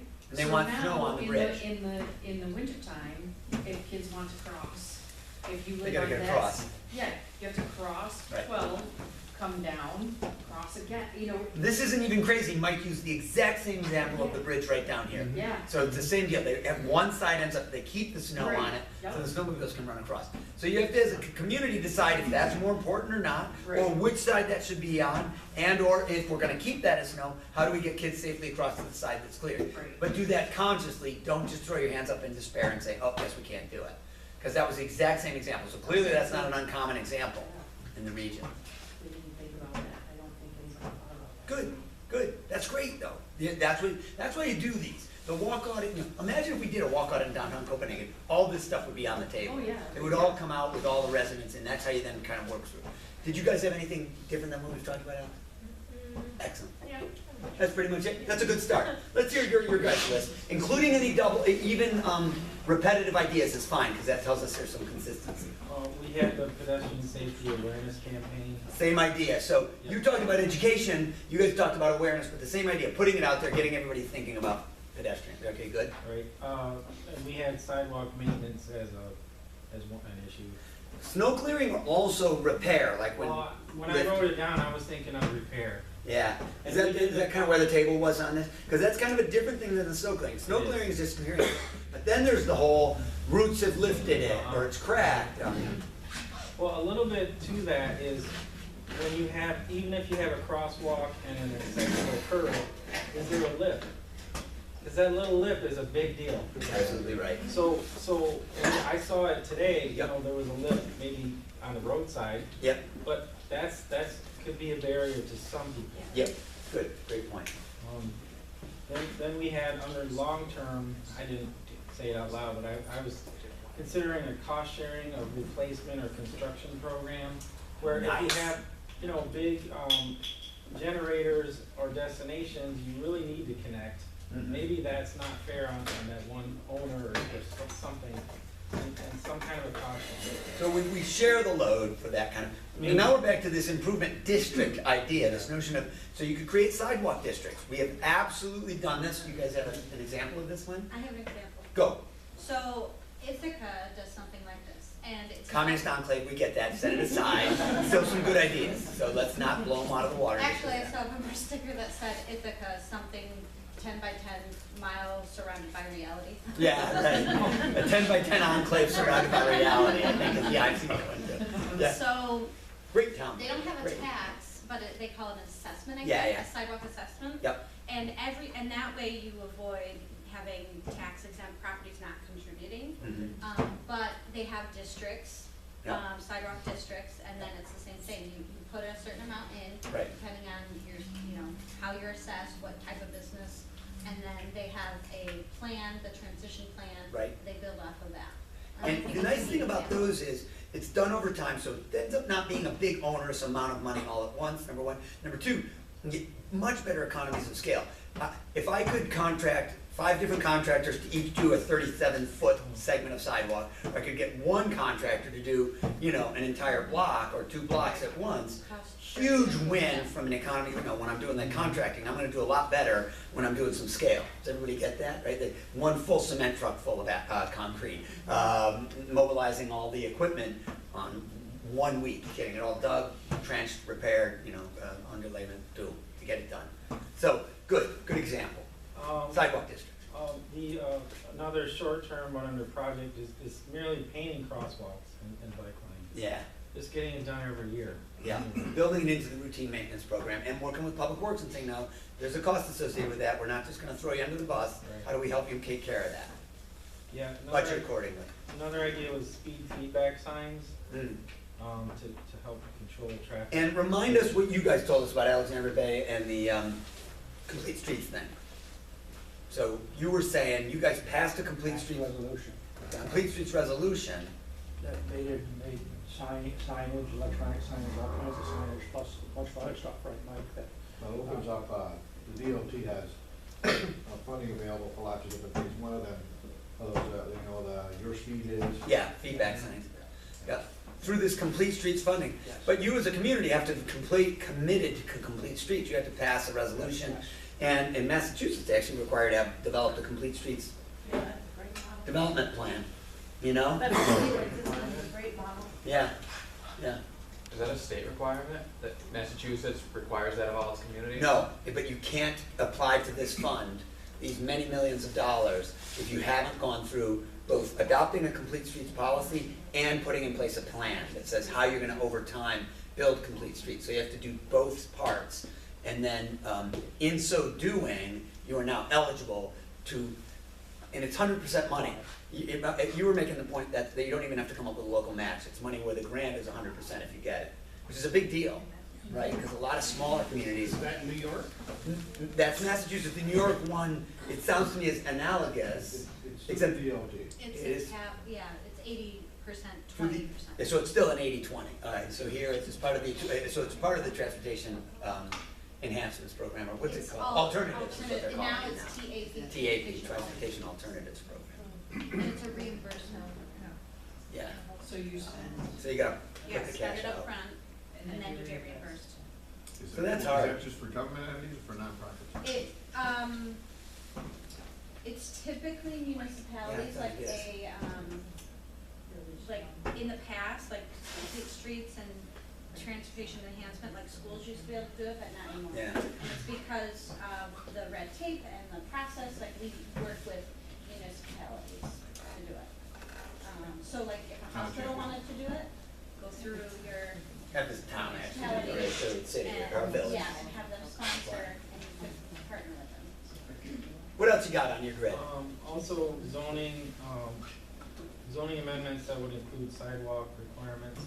So building, you're down here into the policy category. Right. Making sure that our zoning actually says this is required, we're gonna have the sidewalks, we're gonna have that connection, make the lanes. Right. And by the way, you can have language in there that says, that this cannot be excluded simply because the adjoining parcel doesn't have, because that's often the argument, well, why should I have to put a sidewalk if the piece next to me doesn't, I don't connect? Because the answer to that is, because we're building a network over time, and it will never be a network if we don't put any of the pieces down. If we put your piece down, then when that parcel redevelops, I mean, we literally went through this in Brockport with an Aldi's that didn't want to put it up front, and to the credit of I'm proud of the town board, and that was Town of Sweden, not Village of Brockport. Town of Sweden said, you're gonna do it, because when the parcel next to you does redevelop, they're gonna, and they have. Town of Berry did that. Yeah, and it happened. It happened in, like, my lifetime. My kids benefit from that. When they went to visit Grandma and Grandpa, we could walk to one of the sledding hills by virtue of that sidewalk being there. It's crucial to have that kind of stuff in the code, because if Write it's the not, language. and then staff and a planning board reviews recommends that, the planning board could say, well, that's not in the code, we're not gonna make It's this not guy do required. that. We're The allowed, planning yeah, we board- can give it, but if the language says variance can't be given on this because we're gonna connecting to the long-term net. So your language, to your point about it being in the policy column or row, really matters. Good. Short and long term. That's right. It's short-term, how are we gonna change it? Long-term, then we enforce it. We do it. Even short term, get it in there, but longer term, maybe a more detailed set of standards or some other way of. I've had communities initially say we want to do multimodal transportation analysis, always ask for it, but then in the long term, add some sophistication to the language. After they do a year's worth of it, understand when the developers start to ask questions, no, wait, what do you expect of me? Do you want me to actually do bicycle counts, blah, blah, blah. Working through what the expectation is and then detailing it in the language. That's a great point about short and long. Does everybody get that? Because know that you don't have to get it perfect at first. Don't let the perfect be the enemy of the good. You've heard this term. Make a good first shot at it. And if you gotta get better at it, if you have to learn from the engineers and the planners and the developers, do so and make it better in the long term. Good, great point. Anything else? I had sidewalk maintenance as a policy too. Yes, all right, so when you're thinking about these sidewalk programs, what you really wanna do is make it a matter of policy, not just a one-off for this neighborhood, this district, area near the school. Let's over time make it a comprehensive policy for the community. Because it really is a gray area. We're finding that is an extremely gray area. Who actually is responsible for the sidewalk? Good, so getting that clear and then making that policy with clear language and code to the point you just made, important. Benjamin. Well, I was thinking, if you are the first that is putting all this money up front and others, people developing in that area are gonna connect to it, can't you actually give that contractor an incentive to put that money up front, and then when the other people connect, you give them like a rebate or something? Reward them for actually reward making them. Yeah, I would look at it. Yeah, create the incentives and reward folks for doing the right thing. Good. Good list? That's what we had. Hit most of your stuff, good. Let's hear, I'm expecting some repetition here, that's fine. Okay. It's all good. Yeah. Tom just said ditto. Who invited you, by the way? I was gonna have a talk with you later, Gene, about this. Bring in the drone, it's like bringing Mark Fenton to this thing. Total wise guy. Yeah, I'm sorry. I'm kidding, Tom. All right, short-term program, walking bus event. Oh, so the idea of the walking school buses, remember I talked in the original pyramid that a great way to get people talking about this, like having a walk audit, but let the kids be the walk auditors. If you ever walk to school day, you get so much from them. Great, thank you for reminding us about that. Walk, bike, 5K event. Okay. Giving more people. Yeah, pick a loop, do a 5K. What I like to say about that is, I like to make those 5Ks or 3K or whatever you're gonna do, have it connect destinations. Some people say, let's put it out in the middle of nowhere, out on the, no. Have it be be right through town, get you to the grocery store, to the bank, the post office, right? That kind of a 5K, where we talk about how does it work. Could you imagine doing this tomorrow when we're not all out here as an event? Oh my God, that'd be scary, this intersection. Good, let's talk about what could make it better. Yeah, we always do a turkey day one in Watertown. Yeah, very common. Regardless of snow or rain. Good. A bike rodeo, Good. and that could be a short term for the initial one, but if it goes well, it could be an ongoing. Part of that curriculum that we long-term talked about, the curriculum training for kids. thing. And we put down workshops as well. Like a walk audit and, or this kind of thing in your community. And then under long term, we had ped bike safety in school curriculum. So that's a repeated theme. We've gotten that a couple of different times now, really important. Under short term projects, Price Chopper parking lot, temporary walkway, Oh. and designating a temporary crosswalk to the Walgreens, to see how that goes. Good, so now at least two of the groups talked specifically about that intersection, really all three did. That intersection, using a temporary as a first cut, that was yours as well. And then you guys remembered that we talked about this Price Chopper walkway getting through into the, Would that be a place for a roundabout? where are you talking? That big intersection? That intersection. See, I'm not afraid of roundabouts anywhere anymore. I'm not saying it's the right or the wrong, but what I'm saying is we're seeing them replace signalized intersections. If you've got the land, you know, you gotta think about property, but. I'm just thinking about, that's such a main intersection. It's a primary for this town, It's a right? primary, right, For and the it's, town and village. it's, there's no good way to get people across. Oh, well, what happens is, the nice thing, if you remember the Brockport pictures I showed you, the pedestrian crossings get really improved by virtue of being set back with the splitter, the entry and exit islands done well. You want to comment on Yes, this? we have a new roundabout in Watertown that's gonna open just in a couple weeks, and it's on Western Boulevard, off towards the 81 side of town. And there's not enough traffic there at that intersection yet as far as signal warrants to warrant a signal. But our thought was that with increased development, 10, 15 years in the future, you might have enough warrants. And so, you know, instead of having to put in building a four-way stop now and then put in a signal in 10 or 15 years, by doing the roundabout now, you've already created your future signal. You're ahead of it. So, and who made that call? That's Watertown City Planning and. Typed in Watertown, Massachusetts. Oh, geez, you're right, I did. You're in New Well York. done. We got a long time right there. Little tiny difference. No, I didn't mean to, it's just showing it. New York. Project. Now, okay, are you on state route there? Yeah, well, no, it's not a state route, although it's. But you're adjacent to the 80, are we up here? Yeah. No. Up here adjacent, see where are we? So between Coffeen and Arsenal, and you turn on this like back. Down in here. Yeah, right there, you just. Right. You go to satellite. Yeah. So the. Is it down here at one of these intersections? Lynn's got it. Oh, we're inside So here. this used to be a private lot. Yeah. Oh, you guys can't see it. Is it not up there? Oh, So- we're in the way. This used to be a private lot, this parking lot, and then the city took over ownership. And then Here's they're a- building a roadway through here. They're extending the sidewalk, with a side path, so we have Jesus. And then there'll be a roundabout here. So that's That's a parking lot around. traffic volume now don't carry it, but as that all builds out back in there, is all that developed, builds out? And if they're really smart, they do some mixed use and there's some residential, should go in there, that shouldn't just be out commercial. I want people to be able to live there and be able to walk to jobs and shopping and everything, which as you're looking for higher density. Apartments all over the- And then there are apartments back there, so that's gonna only go up with time. There's gonna be a 10-foot wide shared use path along the west side of the road that It's connects on the the 81 apartments and the hotels. Edge of the 81 corridor, basically. Yeah, it's gonna connect all that. All right, good. See how over time, that traffic's gonna go up. Post office.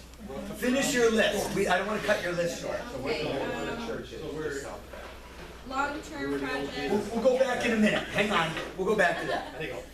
Long-term project, Route 26 extends sidewalk to high school. We Okay, talked good. about Well, that talk came up already. Good. Connect the gaps in the sidewalk at Bridge and 126 and identify, similar gaps in sidewalk, so we currently have. So do a sidewalk inventory that Yeah. finds where, particularly, we've had a number of communities be really successful finding 50-foot gaps, 80-foot gaps, 100-foot gaps that are not really expensive to do, contracting somebody to do them all at once, and getting some economy of scale on the contracting, and then unbelievable enhancement to the network, right, by doing a bunch of short pieces. By the way, sometimes the complete streets money can be used for that. The transportation alternatives she was talking about, we've seen that used that way very successfully. So you could say we've done a sidewalk plan. You want the project big enough though. Right. So you want to, don't do one 50-foot section of sidewalk. Do 6 or 8 of those, right? And now you've got scale. Now you can go and submit for one of those. I think the minimum is like 200,000 for the project. I can come up with $200,000 worth of sidewalks, I'll bet you. And just missing gaps and or repairs. We just did 50,000. It's a great example. 50,000 for a tap? For a tap? We got No, a you- grant of 50,000. Oh. For new, that's for, Right. it was earmarked, new sidewalk. Okay, good. All righty. What else? Short-term policy, looking at the current planning process Okay. and how do we establish multimodal and kind of enforce what is already in place. Right, so let's make sure that our process, our permitting process is asking the right questions based on the existing zoning. And then over in the long-term category, you say, Review the zoning continuously. to then update it to reflect the very thing. Are we hearing the themes here? Is it not somewhat reassuring that 3 different tables acting in your own little pods came up with a lot of the same stuff? That's why you do this. I know this sounds pedantic. I don't mean to sound that way. But that's why you do the walk. You know, imagine if we had a bunch of residents from your community, any of your communities, people from West Carthage and Carthage here, and we've done that walk. The benefit of this is now they're all bought into the idea that every one of them becomes an advocate for the grid that now becomes our action plan for the community. By the way, Pete and I are going to compile this and send them compiled note back. So those who are stakeholders for here, whether you're at Jeff County or at the, the local level, we're going to bring this back as at least a series of recommendations. That could be the basis of some action planning for this community, right? For those of you working, not least of which this coming project. It's very cool, Dave, and I really appreciate you being here. So it's really important to make that connection with, with public, private, all the sectors. I want to talk about a slightly different source of funding. Good. We always thinking about Department of Transportation funds, state and federal, but New York State Department of Environmental Conservation has complete climate smart communities. Oh, right. Funding. Yes. I'm working with several communities in St. Lawrence County, and one of the components of that is complete streets in an effort to reduce fossil fuel consumption and emissions and all.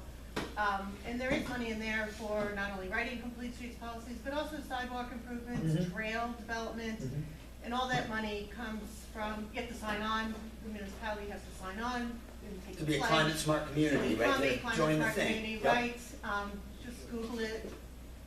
It's very much like the Pages. complete streets thing, though. Make a commitment as a community, it opens the door. And to all these that money is resources. available through New York State's consolidated funding application process, so. Good. Don't just think DOT and TAP funding and all Right. that, there are other ways to get. I would even go so far as to say we're seeing health entities. They can't do the big grants, so Well, the grant I administer at the St. Lawrence Health Initiative is a New York State Department of Health grant called Creating Healthy Schools and Communities. And I fund a lot of complete streets work, but it all is predicated on having a complete streets policy. If they don't have a policy, I help them get the policy and work on it, and then we're buying speed radar signs, Blanco and Tapco. you know the little picture I showed you, Woke Up Vermont, where all they bought was some curb stops and those planters? That was Lamoille County Health. That's Vermont, Lamoille County. But it was a health initiative, and it was short enough money. The health folks can't write you the $250 or the $1 million No, but, to you build know, a mile of trail. But they, $5,000 to $30,000 grants, and that makes a lot of improvements yeah, on the you know, ground. 10 grand for those kinds of materials, some paint, signage, planters and curb stops. You can do those kinds of things with that sort of stuff. And by the way, often they don't have the same constraints. Like if it's a public-private thing, like you're trying to do the walkway across a Price Chopper, you could use some of it for that. It doesn't matter that it's on private property or shared property or things like that. Sometimes, yeah, it's an easier get if you get it from one of those others, community foundations and health organizations. So thank you. And one more resource, Please. Clarkson University is available for hire. They did 4 projects for me this summer, doing complete streets gap analysis on the ground. Inventory work, Complete inventory good of GIS sidewalks. mapping skills. And then it's all dumped into, we have the Development Authority of the North Country, all those data layers are housed at DANK, and so the municipalities in the winter can figure out how many linear feet of sidewalk to budget for improvements, and they have the data behind it to, Good. Warrant the budget, so. If anybody walks out of here and says, wait a minute, she said some great things, I forgot, where do I? Contact Jean. I was gonna say, if we get back to Jean at Tug Hill, she can help us find, you can help us find all this. Beautiful, good stuff. Other thoughts, questions? Thank you, by the way, for going. I know that the good exercise, the 6 boxes, the 3 Ps, seems a little pedantic. Do you understand why I make you think through programmatic, project, and policy, and how they layer together, and how the stuff that we do at the programmatic level, often the outreach, the education, is the stuff that builds support for the physical changes and the policy updates. There's a reason that we talk about all 3 levels. It's essentially, it's a version of the pyramid, right? That, remember that pyramid I showed at the beginning where we do stuff from individual behavioral change right on up to changing the rules. Questions, thoughts, comments, protests? Pete, do you want to add anything? Have I left anything big out that we normally talk about that you want to throw onto it? I think everybody's got it. Yeah? Yeah. Good stuff. Questions, thoughts? Sir? Are you available to come to specific communities? I am, and we would like, potentially, to do that in the spring through Tug Hill. These guys may be able to use the grant. Maybe do you want to talk about that right now? Yeah, just real quick, I'd like to thank everyone for coming. We really appreciate everyone coming out today. Yeah. And by the way, Pete and I are willing to hang, if you guys want to pop up a map from an area, and in other words, I know that it's late, you want to get going, but if anybody wanted to stay and say, can we pull up that map of Adams again, I want to talk about it, we're happy to do that for a few minutes, if anybody needs to. So, this, bringing Mark up right now is the first year part of the grant. The second part of the grant is to bring Mark up again in 6 to 8 warmer weather, she promised. Yeah, in 6 to 8 months, and work with 2 communities in Jefferson County and 2 communities in Lewis County, or at least. We'll see how far the money goes. The goal in doing this today is to find communities that are interested and willing to have Mark come back. There's a little heavy lifting on your part, because if we're going to do that, we would want you to commit, obviously, to organizationally, having a space and thinking of a logical space for a walk audit that hits on topics that are important to your community. And most importantly, the hardest thing, getting the right people in the room. I think you guys see the benefit of having county planning, health, public works represented, right? Hospital, right? So the other elected officials, schools, advocates, you may have a local advocacy group, open space, you may have a trails group in a community. So you would know the parties that you would want in the room, the key players, to make it effective for you. So you're kind of would be committing to that. And then the other thing we'd ask is, would you be willing for neighboring communities to maybe come and observe so they can learn from it, right? Even though it may not be their community. So that would be our hope. You'd be saying, pick us, we're ready, it would help us do some of this work.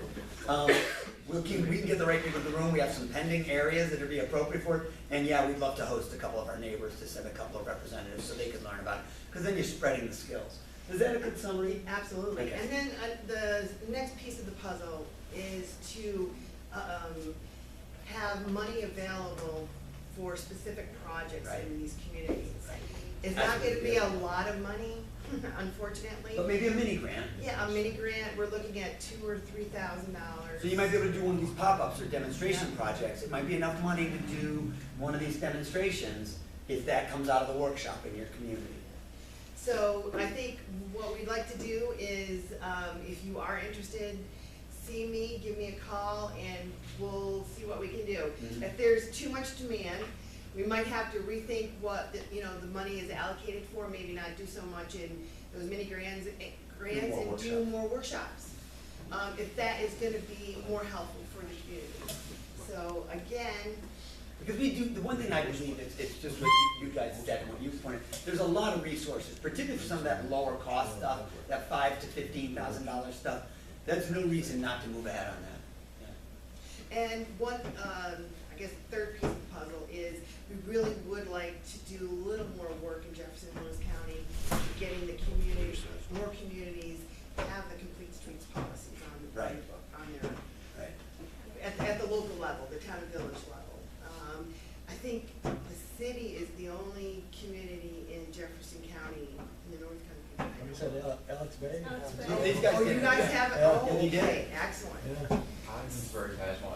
You think Mike is a grouchy old man, but he's actually helping us.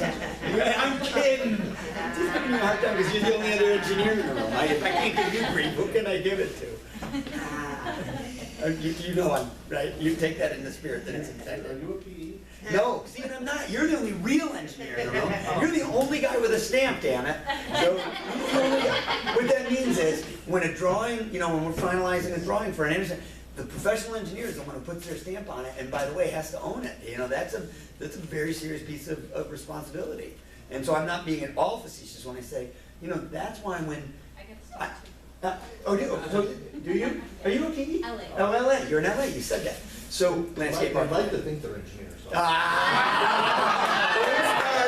start now. Oh no. That's not true. We're not. Engineers like to think that they can do everything. So geez, okay. We're gonna only do this if we have beer. Right. If we have a couple of drinks, then we can have this conversation. I've been known to be able to plant a tree or two.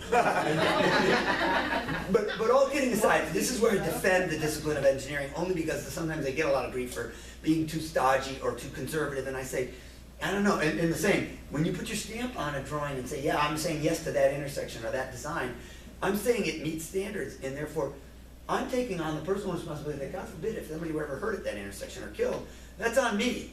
And so you don't take that lightly. So that's why I'm really careful about letting, when we have a workshop like this, I give the engineer a hard time sometimes, but I only do it in the most lighthearted way and in full comprehension of the fact that they have to be that final stopgap on best judgment, best practice, and making sure that we're following the best course. So, on that note, that's why I so value an interdisciplinary working group where we can kind of have those conversations and everybody can kind of leave the room respecting what one another's concerns are. Just in the same sense that I want to respect the concerns of the school principal who says, I want to make sure that all these kids get here safely every day, but also ready to learn. You know what I mean? Everybody brings their thing.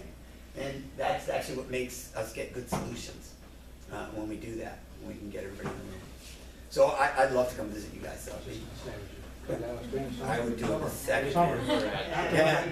And there's plenty of fun stuff to do year round up there. You can convince me anytime. I'll come. I would come in the winter. Are you kidding me? What, we hope that's not the roof coming down? There's not enough snow to be right. It's too early for that. Well, there might have been. Any other? Yeah. I think that's all I have. Questions, thoughts, additions? Just a comment. Is it possible we could get the capture notes with the slides on it? Yes, so we're gonna make sure Jean has these slides probably up on your website, and we'll put them so they're easy to go. And then Pete and I will have these notes together, we think pretty quickly, a quick summary document that'll come back for Carthage, West Carthage, for here specifically. And county. And by the way, one of the goals, if we do a workshop in the community, we'll always do that too. We don't do a big report. We like to target about a 6 to 8 page kind of summary memo that just pulls out the highlights and summarizes the takeaway notes. You still have copies of your old reports? Yeah, right, yeah, from here. Yeah, I'll just give Adams theirs back. No. Oh, but you could have those slides and those images if you wanted any of that stuff. You absolutely could. If you'd like the stuff from our previous visit down at Adams, 100%, you're welcome to it. Yep. We'll We might even have the reports from the last time. Yeah, so we can check. The county also videotaped Mark's presentation this morning, and we'll have that, hopefully have that on our website, if not the county. If there's somebody you want to punish, if there's somebody you're really mad at, you can make them watch that. If you're good. Just give them some real punishment. Yeah. We good? Questions, thoughts? No, I'm all set. You guys have been very patient. Thanks for hanging in. Thank you all for coming. Well, if you want to grab some another table, that's great. I was here at one point. Oh, is that what I want?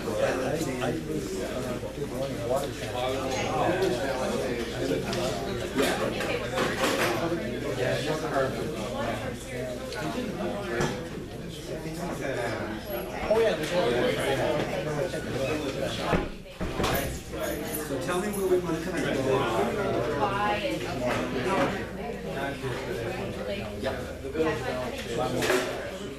right, I wanted to write that one. And then you want me to go to, should I go to Saturday for it? Yeah, do it now.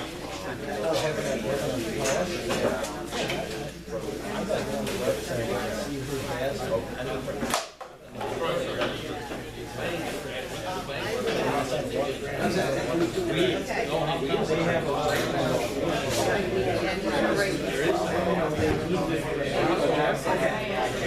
didn't know they had started that.